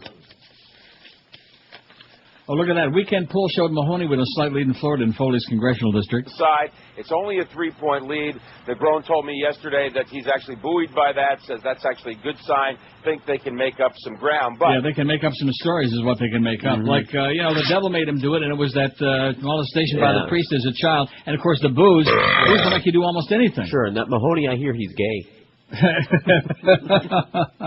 Oh, brother. Man, aren't all Democrats? Sure, and cowardly, and they want to tax you. Right, that's correct. Tax your ass. Cut and, of course, and cut and run. Right. Cut and run. 1,289 votes on the poll. It's coming along swimmingly. Keep those polls coming. Thanks again, Sean. Yep. Although I am pissed off about that Gary Newman thing. Like I'm supposed to know who that is. Go Although look I at do know picture. that song. Yes, you do. Okay, during the break, I'm going to look at that picture and then puke my guts out. The biggest names, the best talent. This is Neil Rogers, Sports Radio 560 AM. Real American A-holes. Real American a-hole. We salute you, Mr. Fake ID Maker. Mr. Fake ID Maker. Sure, you don't have the best equipment. In fact, your scanners produce images only slightly sharper than Silly Putty on the Sunday comics. Calvin and Hobbes. It doesn't matter, though, because your customers are completely faced when they visit you anyway. Most establishments would deny little Jimmy his alcohol and tobacco. But thanks to you, he purchases a 40 and a pack of smokes with ease, while his underage friends wait around the corner. Don't forget the matches. Sure, the cops have tried to shut you down, but you provide a public service, keeping businesses that would otherwise go belly up in the black. Ow! So we salute you, Mr. Fake ID Maker, your inkjet printer, your 3 ex-wives, and the scores of hungover teenagers who couldn't get up for school today. You are a real American a-hole. 11:18. Speaking of giving good face, I love that picture of Miss Foley. It's a funny picture, of course. We got to say that as if we didn't know that. Oh, the under our poll. wrestling picture. The wrestling picture where Mark Foley is teaching one of the pages. Obviously, some wrestling positions. Well, there's fantasy football. That's fantasy wrestling. He says, "Relax, Dennis. Just teaching the kid to wrestle. Try the donuts with the sprinkles." And I'm sure Dennis did. He turned right back around. Got some of them Ducky donuts. I bet he likes the donut holes. One thing about Krispy Kreme, they don't make no donuts with sprinkles, do they? Probably. You think they do? Yes. We were actually talking about donuts this morning, and the consensus is Krispy Kreme does make other flavors, but nobody notices because they only go for the glaze. Because the other ones are so damn good. Right. And you can't eat only 300. God. Ought to be a law against those. Well, they're going to be out of business one of these days because people have decided, they're getting too sick and too addicted to it. New revelations about the so-called laughing hijackers. I don't think I even talked about that the other day. Remember that video came out and they were No. Oh, those guys, yeah. The so-called laughing hijackers tape expose exposed its release as a stage-managed, politically timed father of timed thing. See, this is chopped off again. The father of Mohammed Atta blasted the video as a fake, while contradictory claims of its origin and nature baffle even terror experts, while even the media admits the tape was released not by Al-Qaeda but by the U.S. intelligence community. How do you like that? Mm-hmm. Firstly, the father of Mohammed Atta, who has previously said that his son is still alive, has blasted the video as fake. He said, the video testament of my son is false. I continue to believe he's innocent. Mohammed Al-Amir Al-Said said, he told the Saudi daily Al-Watan. The Americans tampered with and falsified that video. He said they want to change something in order to achieve their goals in the Middle East. See, the right-hand column on this thing is all chopped off. What am I going to do about that? I know, go back to Mozilla Firefox. Select print selection. What? Select the part you want and then print the selection rather than the whole page. Oh, you're going to start with that again? I'm going to have to you smear know, one that of whole these days thing over we'll there. catch up with the rest of humanity. In a separate revelation, AP is reporting that an expert on Islamic extremism has deemed the latest Al-Qaeda footage out of character for Al-Qaeda could have been taken by a security agency. Out of character. Mm-hmm. Was this a video by Al-Qaeda or by a security agency? Dr. Dia Rashwan, an Egyptian expert on militant groups, said, I've never seen such a video. Also questioned is the strangely different appearances of Mohammed Atta and Ziad Jarrah. Both seem younger, and the infamously bleak glaze of Atta, the ringleader, is replaced by a somewhat softer expression. Just like that fat picture of Osama. Remember that one where he looked like he ballooned up? Maybe he was eating the glazed donuts. Why not? I think Who the they're hell kosher. knows? By the way, we're only a half an hour away from a big thing at Pompano Park, 11:50 this morning. Mm-hmm. The steel structure is complete at the new Isla Capri Racino at Pompano Park. The Racino, it's time for the topping out tree setting on the top of the new building. And there'll be a special debut of the design renderings of the inside of the new Racino, including the slot machine floor, restaurants, and simulcast racing area. Boy, that's enough to whet my appetite and make me think that it might be a Woodbine Wednesday for me. You think I needed this? No. Oh. Topping out takes place with the tree planting at 11:50 this morning. That's a half an hour from now as they at the construction site in front of the clubhouse entrance at Pompano Park, followed by the rendering premiere of the inside of the new Racino on the 5th floor in Patton's Place Lounge. Doug Shipley, Corporate Vice President of Racino Operations for the Isla Capri and Pompano Park, will conduct a question-and-answer session of the new Racino. Pompano Park Horsemen, members of the Pompano Beach and Broward County Commissions, and the Greater Pompano Beach Chamber of Commerce will also be in attendance. Thank you, Steve. Steve Wolf sent that by. 29 minutes from now. They're going to be unveiling it.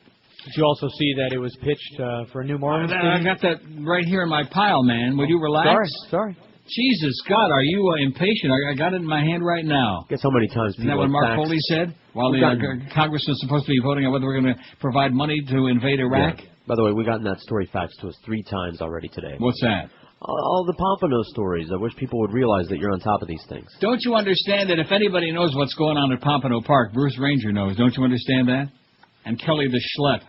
Pompano Beach, Broward County, and Florida Marlins officials have been in discussions for several months about possibly financing a baseball stadium at Pompano Park Harness Track. Oh, my God. City officials are saying. The talks have not... But what does this have to do with Mark Foley and those emails? Nothing. Let's get back to that. That's all they want to see. Do you know that we put that up there 10:30 on Wednesday? Mm-hmm. Right, Josh? About 10:30? Yeah. It's got over 1,000 reads. How many stories do you think we ever put on our website that get over 1,000 reads? That may be the 3rd or 4th in all the time we've been putting stuff on there. Mm-hmm. What does that tell you? Everything I already know. SEXPEN. That's right. BAG. Yeah, that's what it's got to be, man. Baby. That's right. ASS. H. Our puppy stuff. Will you wait? Will you stop? Boy, it sure don't take much to get you going, I'll tell you that. Just give him a little piece of... Give him like a shoelace, and he turns it into a tightrope, and then sticks it around my neck. The talks have not yet yielded a completed deal, but Pompano Beach Mayor John Racine and Broward County Mayor Ben Graber said they're excited about the possibility of bringing the Marlins to Broward, a prospect that has seemed unlikely for years as county commissioners have been unenthusiastic about putting tax dollars toward another sports venue. The county commission raised the county hotel bed tax 2% in 1996 to help pay for the Back Atlantic Yenta Center in Sunrise, home of the Panthers hockey team. Don't forget the hockey season starts tonight. Oh! Not the Panthers, though. That's Friday night against the Bruins.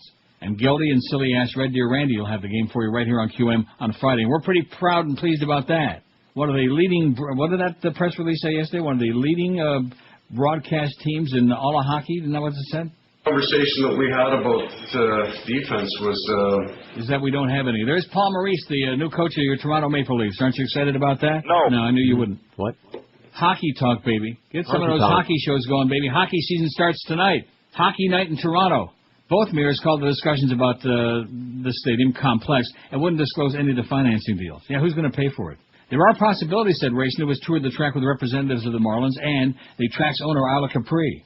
He said one possibility is relocating a set of older stables at the track to make way for a stadium.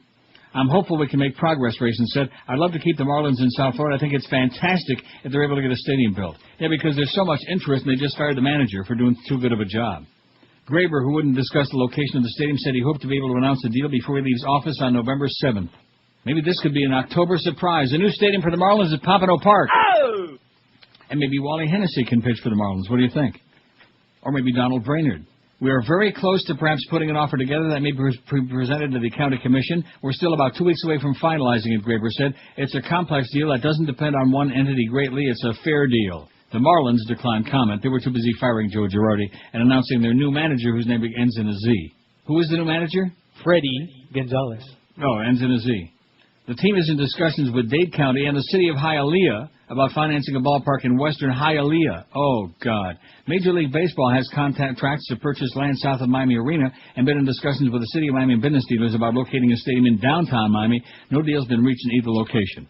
That would be a good poll to take. Maybe we'll do that one of these days soon.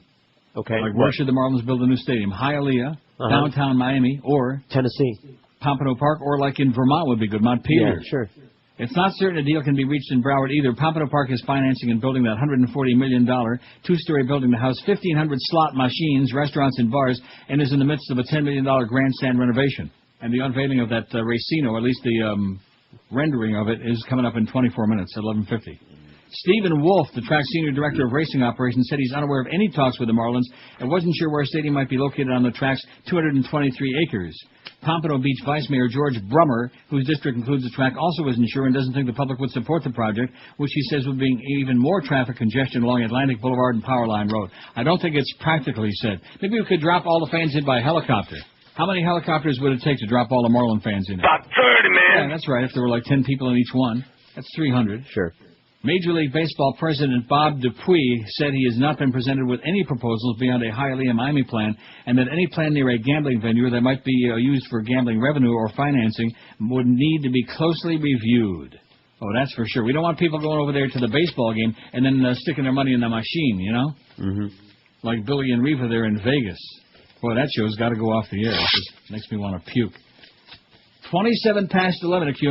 I'm sure we'll find some more Mark Foley stories in the pile, right? Some more salacious emails. The biggest names, the best talent. This is Neil Rogers, Sports Radio 560 QAM.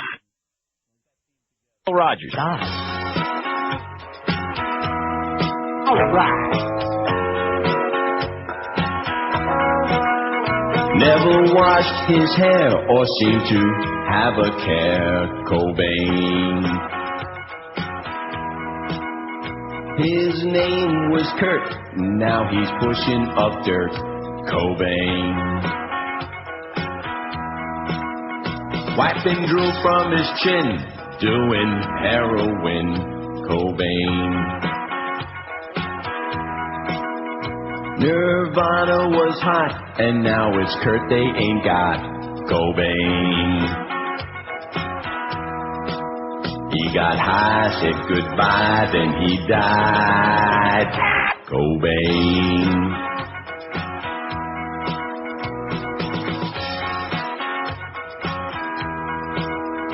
Made $1 million an hour, never took a shower, Cobain. He's a #1 hit in heaven's big mosh pit, Cobain. He'll meet Elvis the King and say grunge was my thing, Cobain. So if you're filled with doubt, don't take Kurt's way out, Cobain. He got high, said goodbye, then he died, Cobain. We're going to have 1,341 votes on the poll. Aren't you impressed? That's amazing. You want to know why I played that? Why? Eric Clapton is playing cocaine in concert again. Good. The recovering drug addict and alcoholic who founded the Crossroads Center Addiction Recovery Center on the Caribbean island of Antigua stopped performing the song written by J.J. Cale when he first got sober. But what's that got to do with Gary Newman, who looks, if you ask me, like a cross between John Mark Carr and David Bowie? Okay. Doesn't he? During those makeup-wearing days, absolutely. Oh, my God, gruesome. And you can almost see them. I thought that it might be giving the wrong message to people who were in the same boat as me, Clapton recently told the A&P, but further investigation proved the song, if anything, if it's not even ambivalent, it's an anti-drug song.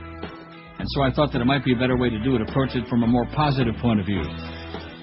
And carry on performing it not as a pro-drug song, but just as a reality check about what it does. Clapton Band shouts out dirty cocaine during the song. Dirty cocaine! I see, it's dirty, I guess. Oh, so that should do it, wouldn't you think? Sure. It's one of those songs that you can take any way you like, Clapton told the AP, but it very clearly says in the opening verse, if you want to get down on the ground, I mean, I think that's the focal point of the song. That's what the song's about, you know, is that there's a price to pay.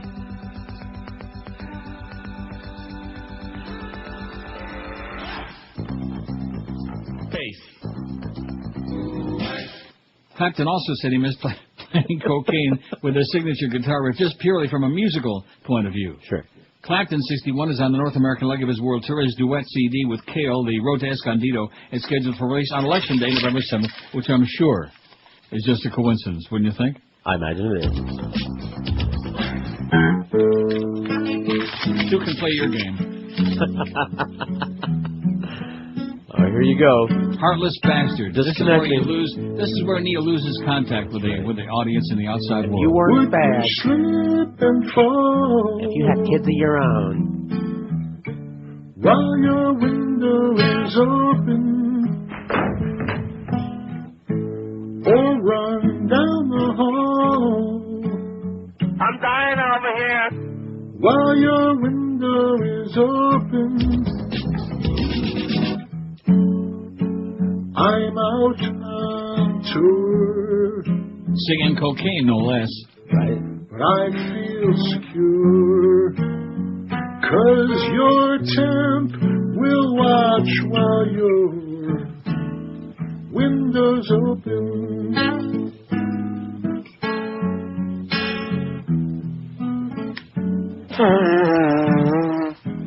25 till noon at QM. Now, this next story here, this next bedtime story from Smirking Chimp by Exec Branch Ford Dummies. Got a lot of four-letter words in there, so be sure and monitor very closely to make sure I don't, it's going to require a lot of work on my part. Yeah. And this isn't even the phone transcripts. Really? The chats from the chat room. Okay. The instant messages. It says it's now the first Wednesday morning in October, and the press is no more willing to give up on Mark Foley's story than it was ready to give up on Janet Jackson's nipple the Wednesday after the Super Bowl. Let's follow an idea put forwardly by Catherine Harris, but let's do it as sane people. This means we'll be covering virgin territory. I blush to put the word virgin in the same paragraph with Ms. Harris's name. Asked for a quote, Ms. Harris warned that the press shouldn't make this a partisan issue, that we should find out what the press knew about and the Dems knew, because they put our children at risk if they covered things up. I know one thing they ought to cover up. Rectum. Turns out Ms. Harris was at least half right. The press knew and didn't follow the story, if you count Fox News as the press. Could she be right that the Democrats decided to leak this story to ABC at this particular moment? Jesus God, I hope so. There was a pre-Mark Foley story about the Republican October strategy for this election, which they admitted would be one of the toughest in decades. There was a quote from Ken Millman. Oh, there's another closet case. There was a quote from Ken Millman, and to call him smug would be a disservice to the word. Asked why there was no panic, he said you can only be panicked if you're surprised, and nothing surprises them. Well, mother effer, surprise! At least I hope it's surprise. See, there's the first word I had to clean up, yeah.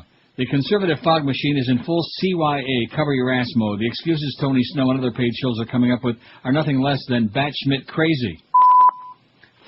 Fox News had Foley's picture up on the air on Tuesday with the label Foley, Democrat of Florida. The paid apologist trolls on the Huffington Post denounced Foley, but intentionally misspelled his name Foyle, F-O-Y-L-E, as though he wasn't one of them, and they had never heard of him before. Republicans are at each other's throats with such vehemence you'd think they were Democrats. So there are two possibilities. If we're willing to accept there are no accidental outings of scandals, either the Democrats have hit their first October home run in over a decade, or Karl Rove has pulled off another mad genius move. Rove wants to be known as the great tactical mastermind who won the last three elections. It does no good to say that it's easy to be a mastermind if you know you have widespread electoral fraud as an option of last resort. According to the press, you have to be crazy to think that. What better way to cement your reputation than to win when hit with a bombshell like this so late in the campaign? I put this theory forward, but I have a hard time trying to defend it. I really think the Republicans are screwed, and these are my reasons why. There have been many attempts to scare the public, but they've hit with a thud this time. No shampoo on airplanes. F you, give me back my shampoo. Israel starts WW3. F you, WW3 will last more than 3 weeks and won't end with a bad tactical retreat. Iran has nukes. Not yet and not soon, a-hole. The public just doesn't care. If any move to bolster public confidence has any chance to work, it might be plummeting gas prices, which doesn't need constant headlines. It's a massage the public feels without the benefit of the media. Too bad the Republicans have so many bad candidates at the Senate level and general anger at the House, and now we have Mark Foley. If this is a Republican ploy, it's like stealing home when you're down 6 runs in the 8th inning. Little chance of success, and probably not going to be enough anyway. If the Democrats leak this now, they covered their own ass for the cowardly retreat on the torture bill, which is solid Rove-style execution. Isn't it remarkable that the Republicans have to massage their base from time to time, but so many Democrats think that we won't care about selling the Constitution down the river? Lucky them. This week is about Mark Foley's instant messages, not about the Geneva Convention or habeas corpus. I know that the view from this side of the Republican faithful is that they are idiots who will buy any story, but scales do fall off eyes and camels do buckle under the strain. With all the Republican successes, people forget how close the split is in this country, and midterm elections are almost always about turnout. This can't help turnout. So I want to congratulate the quiet behind-the-scenes Democratic operative whose name we'll never know, who gave Mark Foley's story to ABC. And kudos, too, to Howard Dean, who finally decided to fight dirty and smart. I've gambled enough to know that not to celebrate early, but let me use a poker phrase here. Our opponent's all in, and we have the best hand with one card to go. It's possible they'll suck out, but over 90% of the time, folks who are sitting in the Republicans' position go home broke. Now we can only hope that M's with power will grow a pair in ITMFA. Yeah, exactly. That story needed a whole bunch of like more. But that's what we need, man. Just like when Bubba got all pissed off there with the Chris Wallace the other day. It's about time people start getting fired up and pissed off about this crap. Instead of just sitting back like Jew Lieberman and Susan Collins. Well, I think it's a real disgrace. Man, I don't know what's worse, her or Rita Cosby, you know? At least Rita Cosby ain't killing anybody. Although she's killing me every time I hear her on the air. It's good for comedy, though, I got to admit. That's true. She's a little comic relief. I wonder if she's on now. Now we got some other prune-headed bitch. Woman on the Supreme Court. That's why I love that story, too, because I think that story tells so much about how tough Sandra Day O'Connor is, and just as you pointed out, how... That's right. We want Sandra Day O'Connor back. That's what we want right now. Thank God for her, you know what? We'd all be in concentration camps right now. You and me and Josh and everybody even who listen to the show, or admit they ever heard of it. Yeah. 1,355 votes, man. We got 1,500 licked today. And maybe I'll even find a good machine again. Wouldn't that be something 3 Wednesdays in a row? I doubt it. You go, girl. Yeah. If you could keep your federal tax dollars from being spent on one item, what would it be? How about it, they spend so little time actually in session, Congress. The fact that they were having a session of the House and going to vote on that appropriations bill for the war in Iraq in April of 2003, and Miss Foley is going off to have an internet sex chat with his boyfriend, Paige. God, I thought Paige was a girl's name anyway. It is. The war in Iraq, 509. Tax exemptions for religious organizations, 366. I wish I could vote twice, at least. Right. Subsidies for energy companies, 177. Matching funds for political campaigns, 92. Foreign aid, 86. Dues to the UN, 53. Public service announcement like just say no. Just say no to Republicans, 24. Just say no to a pedophile congressman. National Missile Defense, 24, and the space program, only 24. Our audience, our space cadets, like it out there. The biggest names, the best talent. This is Neil Rogers, Sports Radio 560 UAM. Did you say? The people who say I didn't do enough spent the whole time I was president saying, why is he so obsessed with bin Laden? That was Wag the dog when he tried to kill him. And you know it's not true. It's just not true. Lies, lies, lies, blaming Clinton on your failure now. He tried back in 98, subverted by Monica J. Who wags the dog now? You murdering neocon clowns. Follow blind, all in line, to the right. And just blame it all on Clinton. Hatred bloviates from Republicans. Their misguided loyalty makes them an accessory to murder, my friend, and bringing the world to an end. follow blind, fall in line to the right, and just blame it all on Clinton. Embrace your complacency. The same exact crap.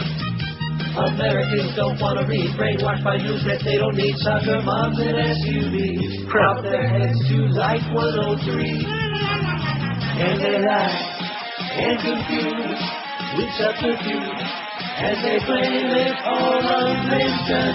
GOP, don't your sheep, and they blame it all on Clinton.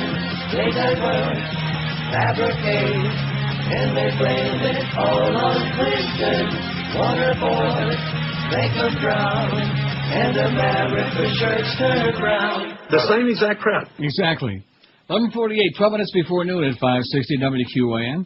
How about that sports crap? Oh, God. Hey, we got plenty of sports crap today. We got Mad Dog at 2, Power Hour with Hank and the Mad Dog at 4, the Humper solo between 5 and 7. Well, what else is he going to do? We got no games. What time does that Panther stuff start on Friday? Inquiring minds want to know. Let me take a look. Panther preview at 7 o'clock. Oh, and look at that. Look at that. Geldy at the Yenta Center for 2 hours in for Hank on Friday. So here I'm worried about, all these hours he's got to work. He don't even work on Friday. It must be another one of them stupid one of those great horse races this weekend. Did we ever find out which one it was last weekend? No. That one in New York. Yeah, one of those in New York. Anyway, Panther previews at 7 Friday. Panthers open up the season against the Bruins at the Yenta Center on Friday. And Geldy's going to be on a long time. And we'll be see if we can keep the transmitter going. Sean Penn talks about the arrogant, the misguided, and the cowards. Now, today we like Sean Penn, right? Right. He's a little bit thin-skinned, takes himself a little too seriously, but some days we like him and some days we don't. All depending on what kind of crap all depending on what kind of crap he's spewing on that day. His heart's in the right place. There you go. Actor Sean Penn assailed the arrogant, the misguided, and the cowards who argued that an immediate pullout of our troops from Iraq would inspire lack of confidence and lost credibility of the USA in a statement written in preparation for anti-war demonstrations planned in over 190 cities tomorrow. President Bush and his functionaries indeed have lost enormous credibility for the perception of our country internationally, wrote Penn in a statement read by actor Mark Ruffalo on Monday night at Cooper Union in New York City. Who's Mark Ruffalo? Is he kin to a Gary Never heard Newman? of him. You didn't? No. The world can't wait. Drive out the Bush regime emergency meeting was held in response to passage of the torture bill. Well, in other words, these are people who are keeping their eyes on the torture bill as opposed to whether Mark Foley is a pedophile. What's torture got to do with it? Well, it looks to me like that wrestler down there that he's laying on top of. That looks like torture to me. Yeah. Perhaps more damaging than that, they've created the greatest cultural, religious, and political divide domestically since our own Civil War, Penn wrote. Yeah, well, if they're having a civil war in Iraq, why can't we have another one in America, eh? Sure. Penn paid a 3-day visit to Iraq in December 2002 because he felt the American public was being duped by a media perspective that saturates us every day, and of course he is on that. Absolutely correct, sir. If there's going to be blood on my hands, I didn't want that blood to be invisible, Penn said in 2002. He says, we, the people of the U.S., have a unique opportunity. We can show each other and the world that what the Bush administration claims is their mission is not ours. And by leading our country as a citizenry and demanding of our government an immediate end to our own military and private investments in Iraq, display for the entire world that democracy is a government of the people. What more powerful message to send the world than we ourselves can choose in policy, in peace, and in humanitarian support? Sounds to me like he's running for office, don't it? It does. In fascism, one serves the state. Let's show the world that with democracy we can make the state do our bidding, and that such bids would not be the blind ones given exclusively to the friends of power, but rather the domain of the people of freedom everywhere. This is an administration that advocates torture, deceives the public, spends billions of dollars on a failed war. This is an administration where in the year of Katrina, ExxonMobil claimed the highest profit margin in the history of world business. It's an administration that belittles, demeans, deceives, and indeed kills our brothers, sisters, sons, and our daughters. At the U.S.-Mexico border, we panic at the notion of illegal entry without blinking an eye as our elderly line up every Saturday morning with wheelchairs, walkers, canes, and joint pain, queued up in the desert heat to enter Mexico, where they can purchase affordable medication. In the human family, this president is indeed pushing his wheelchair-bound grandmother down the stairs with a smile on his face. Everyone knows that these are true statements. Everyone. Some are ashamed of where they put their support in the past, their passivity in the present, with the courage of their minds and hearts at bay. What an exciting thing to reverse this as One America and show the world who wears the pants in this house. Stand up as an American and join World Can't Wait and those demonstrating this Thursday, October 5, out of Iraq and out with Bush, says Sean Penn. How do you like that? Always like that, Sean. You go, baby. He's nice a good actor anyway. Huh? He's a good actor, at least. The same exact crowd. There you go. Yeah, wouldn't it be something if the Democrats leaked this jam and people say, oh, well, it was a political thing. Well, you know, too bad. Too bad. In fact, they're all talking now, or at least many of them, about, well, you know, look what Clinton did. Who leaked that crap? Mm-hmm. I guess Kenny Starr was a Democrat, huh? Not. And by the way, something. What's that got to do with this? Nothing. If you were Nothing not, other than the fact that she was 23 years old and went to Washington with her presidential knee pads, according to her, and was there looking to do exactly what she did. She was actively, and I don't think that Miss Fudge was back then saying, oh, well, she was the perpetrator. She was the one that beast. Right. But of course, she was a beast. She was a beast. Pig, a cow. Mm-hmm. Although not as big of a beast in the cow she is now, though. This is the beast. Have you been down on your knees praying for a quick, easy way to lose those unwanted pounds? Believe me, I know the feeling. Hi, I'm Monica Lewinsky. Well, good for you, honey. Pig. Anyway, speaking of celebrities, you're going to feel really bad, and I almost feel bad, but I'm too much of a hard-hearted bastard to do that. Remember I had you buy the Inquirer last week? Right. And you saw that horrible picture of Farrah? I know, I'm still scarred. TV legend Farrah Fawcett is battling cancer, the Inquirer's learned exclusively. Oh, you I bet bastard. they feel really bad about putting that nasty picture in there of her Heartless, looking like, callous. that's right, terrible. Doctors discovered a malignant tumor in her lower intestine and blasted away with radiation to shrink it, sources say.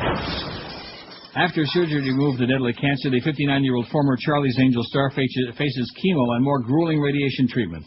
The devastating news came after Farrah's triumphant appearance August 27th at the Emmy Awards when she unveiled a stunning new look during a reunion. Maybe that was the look in the Yeah, I was stunned. Yeah. During a reunion with Angels co-stars Jacqueline Smith and Kate Jackson, and, of course, the lovely Gary Newman. But it brought her back together with longtime love Ryan O'Neal, who survived his own battle with leukemia. Whatever happened to him anyway kind of disappeared, thank God. He bugged the hell out of me. He couldn't act his way out of a paper sack. He kind of reminded me of, who was that kid in the Disney movies that I hate like poison? Which one, Kurt Russell? Kurt Russell. Kind of reminded me of him. Okay. Pasty and Irish. Well, it goes hand in hand. After Farrah got the diagnosis, cancer of the anus and lower intestine. Cancer of the anus? Rectum. She was devastated. Everyone in the family cried for days, a longtime family told the Inquirer. Then she snapped out of it and told Ryan, I'm going to beat this, damn it, with a stick. Cancer of the anus and the intestine. Wow. Hey, Farrah, watch your anus. She would have just listened to us long ago, you know it? Mm-hmm. Same message for all you Washington pages out there. Watch your rectum. Watch your anus. Well, maybe some of those kids are into stargazing. Maybe they've got like a stelloscope. Or an stethoscope. Yeah, and a stethoscope. Just watch where you stick that... That's right. Yeah, everybody's got to take at least one look at that picture under the pool. If you want a good chuckle, because there's so many depressing things going on. Although, of course, when there's scandal in the Republican Party, how depressing can that be, right? The biggest names, the best talent. This is Neil Rogers, Sports Radio 560 UAM. Oh, this is Pope John Paul Lynn. And if you ask me, the only thing more fun than playing grab-ass with the Swiss guy is the Neil Rogers 12 to 1 hour. Oh. From the caterers of the movies Jackass and Jackass 2 comes the motion picture everyone is talking about. Hey, check this out. I'm going to stand in the path of an oncoming freight train and not move. I wonder what'll happen. Dumbass. See the movie with death-defying stunts that don't defy death. Hey, watch what happens when I stand in this bathtub and Charlie throws a plugged-in toaster into the water. Dumbass. Where average people try to impress you by attempting to cheat death. Oh, dude, right now we're 15,000 feet in the air and I'm ready to jump out of the plane with no parachute. Let's see what happens.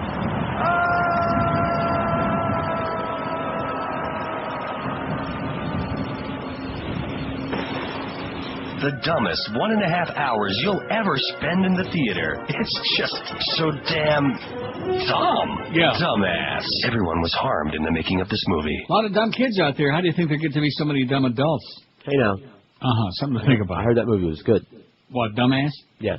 Josh said Jackass Part 85 was really great. Isn't that what you said? To see it. It was very funny. A lot of gross stuff in there, but it was very funny. Well, that's good. Don't try them at home, though, all you stupid kids out there. A lot of stupid people. No, do it. A lot of impressionable people. Please. Like I said, do try it at home. Yes. Twice. Get rid of these stupid people faster That's that way. right. That's why those movies are like a public service. Mm-hmm. You know, I don't know about you, but I get Well, of course, it's the whole religion thing, you know, these goody two-shoes people. What kind of an expression is that anyway? I never really thought about that till just this moment, till I said it. Goody two-shoes. Goody two-shoes? I'm sure it has Remember an Goody origin Goody by somewhere, Frankie right? Lyman and the Teenagers? Mm-hmm. Play it! Put it on there. But this Amish crowd, you know, well, of course they are. Amish grandfather says, we must not think evil of this man. No, have good thoughts about him, you know. He's a wonderful guy. Oh, and look at what the name of this town is. I thought the name was like Nickel and Dime. Paradise, Pennsylvania. Paradise. Absolutely. Pennsylvania. A grieving grandfather told young relatives not to hate the gunman who killed 5 girls in an Amish schoolhouse carriage, a pastor said today. As we were standing next to the body of this 13-year-old girl, the grandfather was tutoring the young boys. He was making a point, just saying to the family, we must not think evil of this man, the Reverend Robert Shank told CNN. It was one of the most touching things I've seen in 25 years of Christian ministry, he said. In other words, the girl was one of 10 shot by Charles Carl Roberts IV. You notice how all these slime balls now, they all have like 3 names? It's mandatory, I guess. Like John Mark Carr and Charles Carl Roberts. Well, this one is the 4th. He's not only got 3 names, he's got a number. Think of Charles Nelson Riley. After he invaded their one-room schoolhouse in rural Pennsylvania on Monday, 3 died at the scene, 2 died early Tuesday in hospitals. Funerals for 4 of the victims are scheduled for tomorrow, and the 5th will be on Friday. 5 girls remain hospitalized today in critical or serious condition. At the family's request, the hospital didn't provide details on the extent of the girls' injuries. Shank met with the families of 2 of the victims as well as the family of the gunman. Relatives of Roberts had no hint that he committed such a violent act, the pastor said. There's always a pastor involved, you know what? These are always good God-fearing peoples. Sure. Others who knew him described him as troubled, kind of like troubled. One person who had almost daily encounters with him said that she noted that he never looked into anyone's eyes, never looked into anyone's faces, and she knew that there was something deeply troubling about him, Shank said. Although she did say, she was very careful to say that Charles Roberts was not an evil person, that he was a deeply troubled man, that he had, in her words, the sort of modest words of the Amish, he had problems of the heart. I see. Well, isn't that what Mark Foley had? Ever had problems of the heart? Heart problems. Jack Meyer, member of the Brethren community living near the Amish in Lancaster County, said some local people were trying to follow Jesus' teachings in dealing with a terrible hurt. Jesus Christ. Right. What would Jesus do? First of all, I don't think Jesus would go there. I don't think there's anybody here that wants to do anything but forgive and not only reach out to those who have suffered loss in that way, but to reach out to the families of the man who committed these acts, he told CNN. What a Christian way to do it. They want to reach out to the family, even of the butcher, this wonderful, good Christian man. Well, if they are Christians, that's what they're supposed to do. Sam Stoltzfus, 63. I wonder if he's kin to Abe Stoltzfus, the harness driver. Who? Sam Stoltzfus, 63, an Amish woodworker who lives a few miles away from the shooting scene, told the A&P that the victims' families will be sustained by their faith. And you know what they believe in? Oh, God. We think it was God's plan. We're going to have to pick up the pieces and keep going, he told me. Oh, yeah, it was God's plan, because he works in mysterious ways, and he's a sadistic bastard. Part of his plan is to have slime balls like this go in and shoot up a bunch of little girls. A funeral to us is a much more important thing than the day of birth because we believe in the hereafter. The children are better off than their survivors, he said. Sam Stoltzfus. When members of the community die, they're buried in wooden coffins, women in all white, men in all black, according to A&P. Bodies are embalmed, but undertakers do not apply makeup. Funerals are held in line in the victim's home, and the dead are delivered to the cemetery in a horse-drawn carriage. A hymn is read, but there's no singing, God forbid. Do not be singing no thong. Yesterday, police said Roberts told his wife he molested young relatives 20 years ago and was dreaming about molesting children again. Pennsylvania State Police Commissioner Jeffrey Miller said Roberts may have targeted the school for its girl students and, given various items found in the school, intended to molest the children. Didn't get around to it, though. They found 1 or 2 of KY in there. So the fact he chased all the boys out of there and that pregnant woman, he just wanted, diddle the little girls in there, but didn't have no time, so instead, he just shot him instead. Maniac. But let's not have any bad thoughts about him. He was not an evil man. He was a man of the cloth. If you're a Christian, you're not supposed to. That's correct. Mara Lee writes on Capitol Hill Blue, political fallout increases. Oh, good. Payback is a bitch, isn't it? You know what it sounds like to me? The same exact crap. That's right. From One Direction, embattled House Speaker Denny Hastert, that cow. Hey, have another donut. Have the ones with the sprinkles on them, Denny. Took it on the chin Tuesday. I wouldn't be surprised if Mark Foley's taking it on the chin. When an influential conservative newspaper demanded his resignation for not intervening sooner in what's become the biggest sex scandal around Washington since the days of Monica Lewinsky. Oh, there's that name again. That big, fat, disgusting piece of turd, Monica Lewinsky. Where's that? Oh, we can't play that. Why not? Yeah, are you crazy? That doesn't have any of the words. You we're not played allowed about to play. 2:15. Well, I'll listen to it in Q, okay? Okay. I'm ultra cautious now, knowing the Nazis that we work for. In an editorial yesterday, which I read you on the air myself, the Washington Times, a voice from the right that carries weight in the Bush administration and conservative quarters in Washington and beyond, called for Hastert to step down. It blasted him for essentially shrugging off indications that Representative Mark Foley, one of Hastert's deputies, was engaging in sexual conversations and possibly sexual activity with underage males. He was trolling, baby. Trolling for... That's it. And it begins with a C.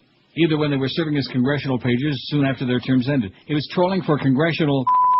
Also from the right side of the political spectrum, a coalition of more than 70 conservative pro-family groups expressed concern that House GOP leaders may have shrugged off early warnings about Foley's behavior in order not to offend the radical gay rights movement. Oh, that's what it's all about. That's it. We don't want to piss off those gays.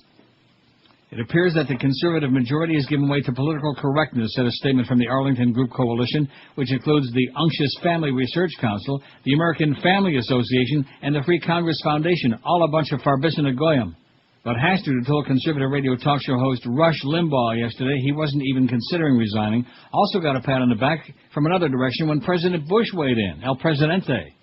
It was the first time Bush spoke publicly on the politically explosive subject since Foley abruptly resigned the Florida seat he'd held for 12 years on Friday after transcripts of his hour-long conversation, some sexually explicit others suggested, became public. And you know what LaToya said, don't you? That damn faggot. I can't stand him. Right. I was dismayed and shocked to learn about Congressman Foley's unacceptable behavior, Bush said in Stockton, California, adding that any violation of law should be prosecuted. Even so, Bush said he retains confidence in Hastert, who's coming under increasing flack for not acting sooner or stronger enough after reports surfaced in 2005 that Foley was engaging in inappropriate interactions with young male pages. I know that he wants all the facts to come out, Bush said from Stockton, where he was visiting an elementary school and campaigning, well, we don't want him in those elementary schools anymore. Remember what happened last time? I know. Bush said, I'm confident he'll provide whatever leadership he can to law enforcement in this investigation. Right. Bush's comments came as Republicans, fearful the Foley scandal would cost them control of the House, tried to dismiss political whoops of war from Democrats who viewed the same possible shift of power with glee. Whoop. They're whooping it up.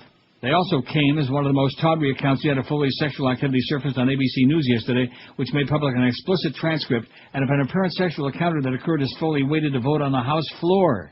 While not attacking Hastert by name, the coalition of conservative groups called for a full investigation and said the GOP leaders must demand the resignation of any House member who had acted improperly in this manner. But another voice from the right, hocus pocus, focus on the family advocacy group, decried the political tone that the controversy has triggered. Thank God there wasn't any of that after Monica Gate, right? Right. Those truly interested in protecting children from online predators should just spend less time calling for Hastert to step down and more time demanding that the Justice Department enforce existing laws, she said. Hastert has said that Representative John Shimkus, Republican of Illinois, who heads the board that oversees the Congressional Page program, confronted Foley about a series of suggestive emails Foley sent to that former page from Louisiana last fall and told him to stop emailing the young man. Cut it out. That's it. Hastert said no further action was taken because the email stopped and the teenager's parents wanted no publicity. Both Hastert and Shimkus said they had no knowledge until last Friday of the explicit instant messenger conversations Foley had been having with pages or former pages, some as long as 3 years ago. How do you like that?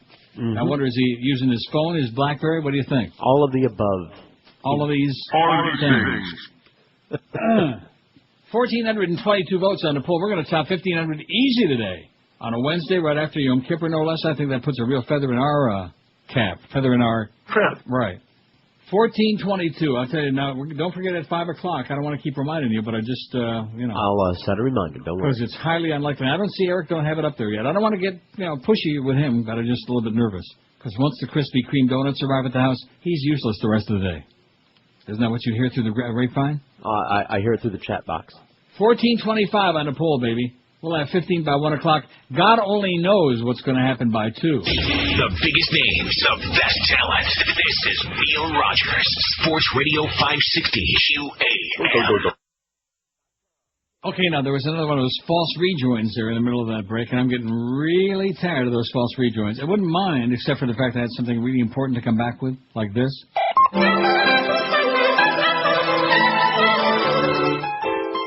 See what I mean?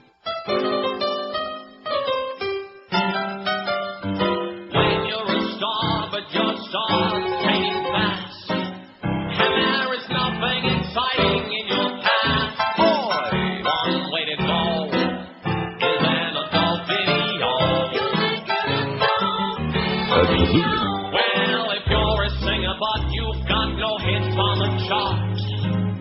You don't have to go work down at the Kmart. You don't have a show. Go make an adult video and take it all. Your agent won't return any of your calls. You appear at pet stores at the local malls. If you're hardly working and your career's in a slump, what do? Go get a handicam and show off your rump. Your bump-a-dee-bump. If you've been forced to sell your house and your car, you can't even get on Dancing with the Stars. One way to go is an adult video. You're making an adult video. Pat Anderson's and Paris Hilton's were both big. And so if you don't mind acting like a pig, one way to go is an adult video. All right. If you want a big movie contract to sign, go get a website and put your filth online. You need some dough. Go make an adult video. One way to go is an adult video.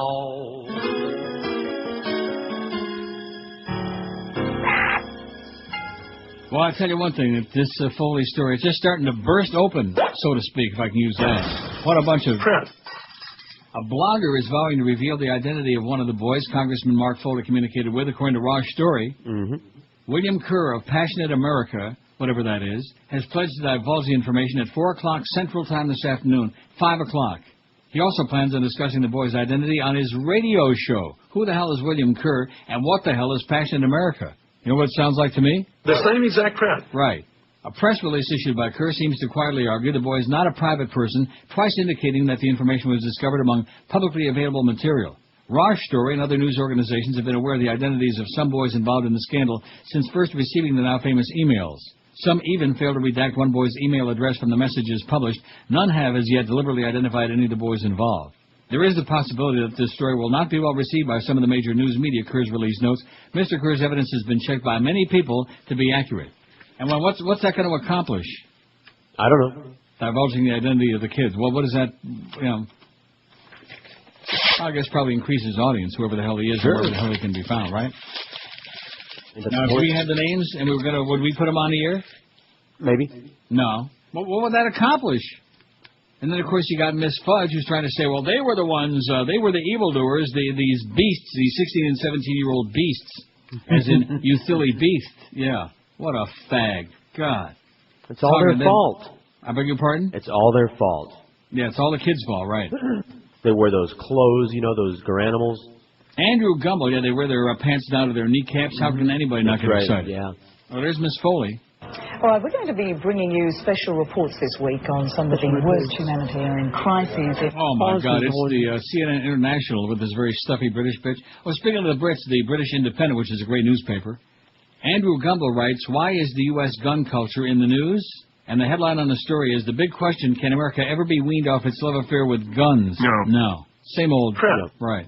He says, this week's school shootings in Amish country, in which 5 children died, are just the latest in a seemingly never-ending string of spectacular mass murders to hit the headlines in the USA.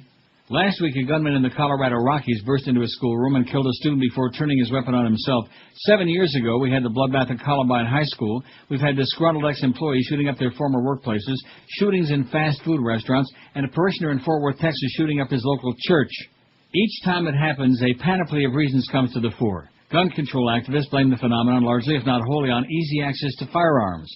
Cultural conservatives like to blame Hollywood for its violent movies and video games. Other frequently identified causes are the prevalence of antidepressant prescriptions, the peculiar alienation of new white suburbs, and the warp effect of the media. There's no question that the gun culture, stemming back to the frontier spirit of the 19th century and justified at least by gun ownership advocates by the Second Amendment of the Constitution, plays a major role in perpetuating the high numbers of violent deaths. In the U.S., there are roughly 17,000 murders a year, of which about 15,000 are committed with firearms. By contrast, Britain, Australia, and Canada combined see fewer than 350 gun-related murders each year, combined. And it's not just about murder. The non-gun-related suicide rate in the U.S. is consistent with the rest of the developed world. Factor in firearms, and the rate is suddenly twice as high as the rest of the developed world. It's easy. Children are affected especially hard. An American youth is murdered with a firearm every 4.5 hours on average, and an American youth commits suicide with a firearm every 8 hours.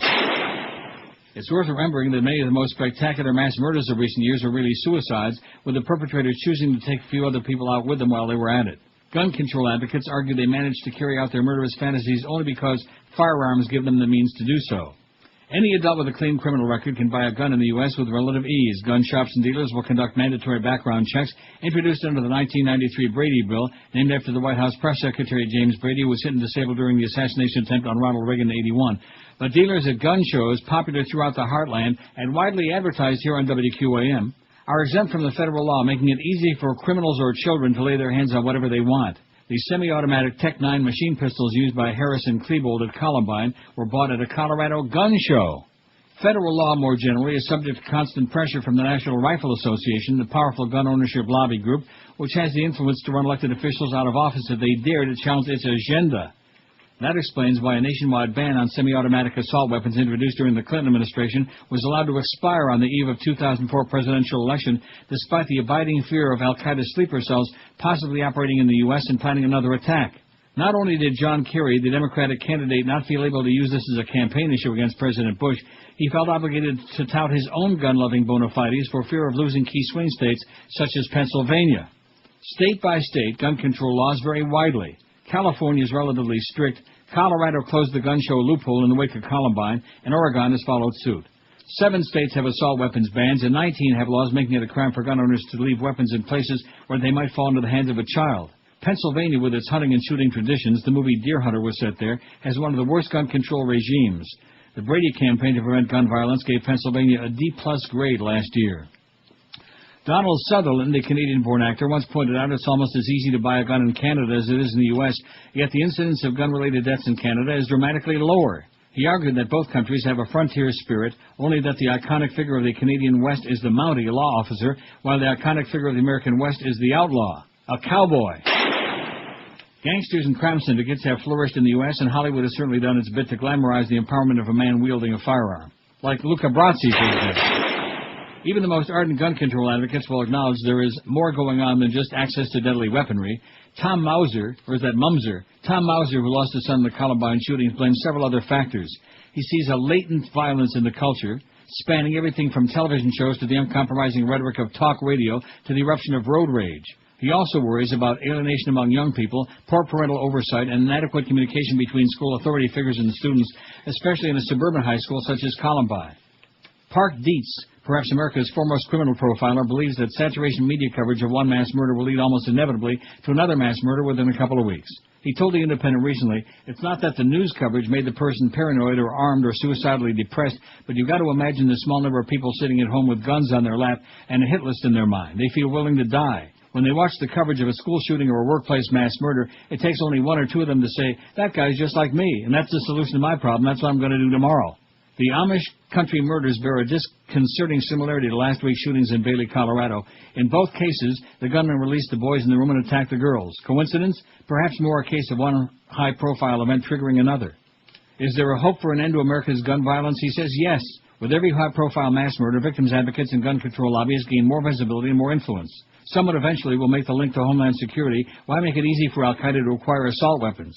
And yes, the numbers of American children who die in gun violence means sooner or later the madness will stop. But no, Congress is enthralled to the NRA and is too scared to act. The burst of reformist energy that followed Columbine has subsided, and the most recent mass murders have been greeted with resigned indifference. And the U.S. media is too addicted to its regular real-life horror show to want it to stop. Yeah, these are reality shows, right? Isn't that what the big deal is now? Sure. TV reality shows, baby. Shoot 'em up. Kill a few people. That's the American effing way. See, now, I read that one story. Now I'm starting to do, it'll be an MF here and an MF there, and we'll go out and kill some people. That's right. Yeah, get that bleep ready, baby. Get it ready. Get the Joyce meter ready. Bitch. 27 past noon at 560 WQM. Of course, I don't know why I read those stories about gun control, because Gornish Telford, man, you might as well be farting into a windstorm. That's right. Farting into a tornado. Running into a hurricane. Speaking of hurricanes, it is the 4th of October. We got over a month to go for hurricane season. So isn't it about time you did something smart and took the stress and worry out of last-minute hurricane preparations? The Hurricane Shutter Outlet manufactures easy-to-use accordion shutters and now even provides extra installation for you, too, if you like. Call them at 954-237-7083. They feature roll-downs, accordions, and panels, too. Just like the good folks at Hurricane Shutter Outlet, custom make or even install those shutters for you. Call right now, 954-237-7083. Get on your way to top-notch protection. You'll never have to worry about it again. The Hurricane Shutter Outlet, family-owned and operated, licensed, insured, and Dade, Broward, and Palm Beach County approved. They stock all sizes of clear, polycarbonate hurricane panels and aluminum panels, cut to your specs and ready for pickup or delivery, or like I said, if you like, they'll install them for you, too. The public and all contractors are welcome, major credit cards accepted, and if you mention my name, tell them that Ancient Neil sent you by. They'll give you $100 off a minimum order of 350 square feet. Hurricane Shutter Outlet, call 954-237-7083, or just log on to their website, hurricaneshutteroutlet.com. The biggest names, the best talent. This is Neil Rogers, Sports Radio 560 QAM. America loves to watch boobs and butts and boinking.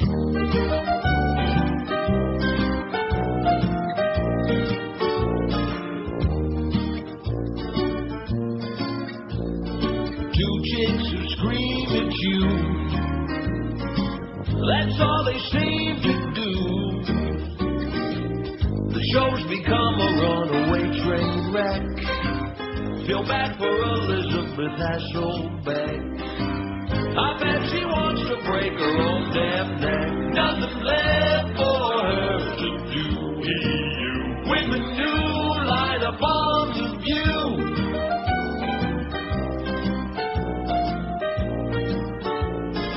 Rosie took center stage. Joy is in a rage. It's like they're speaking in some foreign tongues, 'cause they're yelling at the top of their lungs. Like savages whipping you with bamboo. Since they made their fall debut, I just can't watch the view. Well, some of their guests look a little bit shell-shocked, can't sneak in a word. For example, when Betty White was on the show, she got so nervous she left behind a turd. It was a coffee clutch, but now it's a steel cage match. It went from peaceful to a yelling fest. Need a bulletproof vest. It's like a damn stress test. Watching gives me a pain in the chest.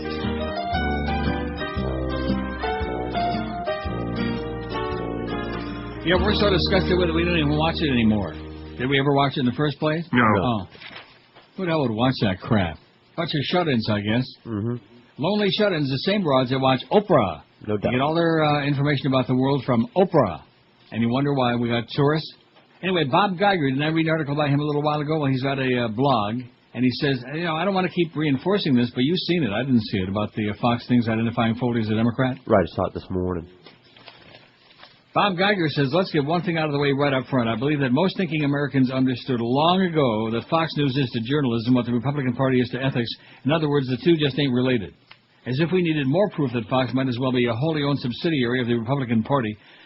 There they were last night in 3 separate video cutaways identifying disgraced Republican Congressman Mark Foley as a Democrat. And it's got a picture right here from the footage from the screen, and there's former Congressman Mark Foley, and it says D of Florida. On 2 segments of the O'Reilly Factor dealing with the Republican pedophile, Fox showed video footage of Foley with a banner reading, former Congressman Mark Foley, DFL. They did this at least 3 different times, and I'm sure we'll expect everyone to believe that this could have been innocently made it through the editors and fact-checkers who examine these things before they appear on the air. Yeah, right. I guess the only possible mitigating factor that Fox News can give today is that other than the fact that the show's host is indeed named Bill O'Reilly, the entire show is lies, so the chance of anyone believing that Foley is actually a Democrat are quite slim. That's not his real name either, is it? Who's that? Bill O'Reilly, so even that's a lie. Makakowicz? Yes. While the managing editor in most news organizations would have been calling for someone's head, well, of course, yeah, that's right. If your real name isn't what you use on the air, like... Neil, God! then the whole show is a bunch of lies.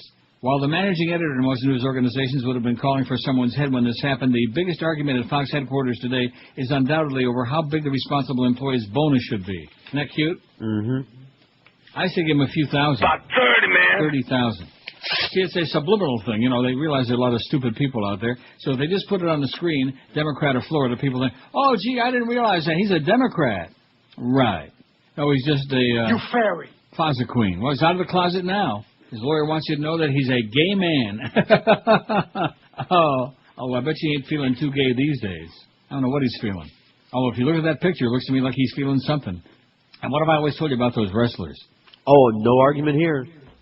You didn't Josh tell us that he was a wrestler in school or something? He said he had. No, I had a friend who was big into it. Well, I'd stay the hell away from him. Michael McCarthy, environmental editor of the Independent, writes, a lot of stuff from the Brit Independent. Thank God there's at least one or two good papers in the world, and most of them aren't in the U.S., eh? The century of drought. Now, I mentioned this to George before, and he just like, we don't care. We got too much water. We're going to get flooded here. Yeah, like we care about droughts. Well, if it's a bunch of droughts one place, that means there are going to be gigantic floods elsewhere. You know what I'm saying? I don't want to mention any names. A third of the planet will be desert by the year 2100, say climate experts in the most dire warning yet of the effects of global warming. A third of the whole planet will be desert. And then they'll put in slot machines. They'll be like, you won't have to go far to go to Vegas. The hotel's here. That's right. Drought threatening the lives of millions will spread across half the land of the Earth in the coming century because of global warming, according to new predictions from Britain's leading climate scientists, who certainly would not be allowed to say those things in the USA. They'd be lined up and taken out for dinner. Extreme drought, in which agriculture is in effect impossible, will affect about a third of the planet, according to a study from the Met Office Hadley Center for Climate Prediction and Research. It's one of the most dire forecasts so far, the potential effects of rising temperatures around the world, yet it may be an underestimate, the scientists involved said yesterday. The findings released at the Climate Clinic at the Conservative Party conference in Bournemouth drew astonished and dismayed reactions from aid agencies and development specialists who fear that the poor of developing countries will be worst hit. That's the year 2100. That's like 94 years from now we'll all be dead. This is genuinely terrifying, said Andrew Pendleton of Christian Aid. It's a death sentence for many millions of people. It'll mean migration off the land at levels we haven't seen before and at levels poor countries cannot cope with.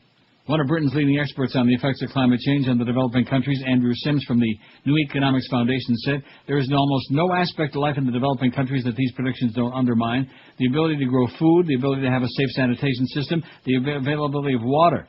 For hundreds of millions of people for whom getting through the day is already a struggle, this is going to push them over a precipice. The findings represent the first time that the threat of increased drought from climate change has been quantified with a supercomputer climate model such as the one operated by the Hadley Center. Their impact is likely to even be greater because the findings may be an underestimate. The study did not include potential effects on drought from global warming-induced changes to Earth's carbon cycle. In one unpublished Met Office study, when the carbon cycle effects are included, future drought is even worse. The results are regarded as most valid at the global level, but the clear implication is that the parts of the world already stricken by drought, such as Africa, will be the places where the projected increase will have the most severe effects. The study models how a measure of drought known as the Palmer Drought Severity Index is likely to increase globally during the coming century, with predicted changes in rainfall and heat around the world because of climate change. It shows the PDSI figure for moderate drought, currently at 25% of the Earth's surface, rising to 50% by 2100. The figure for severe drought, currently at about 88%, rising to 40%. The figure for extreme drought, currently 3%, rising to about 30% by 2100. And like I said, we'll all be dead. And it goes on and on and on about all the horrible things that are going to be happening. But why should we care, about people's children and grandchildren and stuff like that, right? Right. Everybody always talks a good game. Oh, well, what's the legacy we're going to leave for our children? Yeah, right. All you heteros out there making babies, man, it's tragic. Am I right? Absolutely. So Miss Foley said, he said, let some of us fags have a chance at him. We'll treat him with tender love and care. Isn't that what he said? Kid gloves. He said he'd treat the kid with gloves. Yeah. Rubber gloves. I'm surprised he didn't have the gloves on when he went to his supercomputer there. Oh, there he is, laying on hands, or just laying on that kid. Says, relax, Dennis, just teaching the kid to wrestle. Try the donuts with the sprinkles. Take a puke at that. We got 1,504 votes on the poll, and poor Joel Feinberg is eating donuts by the fistful. The biggest names, by the the box. best talent. This is Neil Rogers. Eat your guts out, Sports Radio sweetheart. 560 QAM.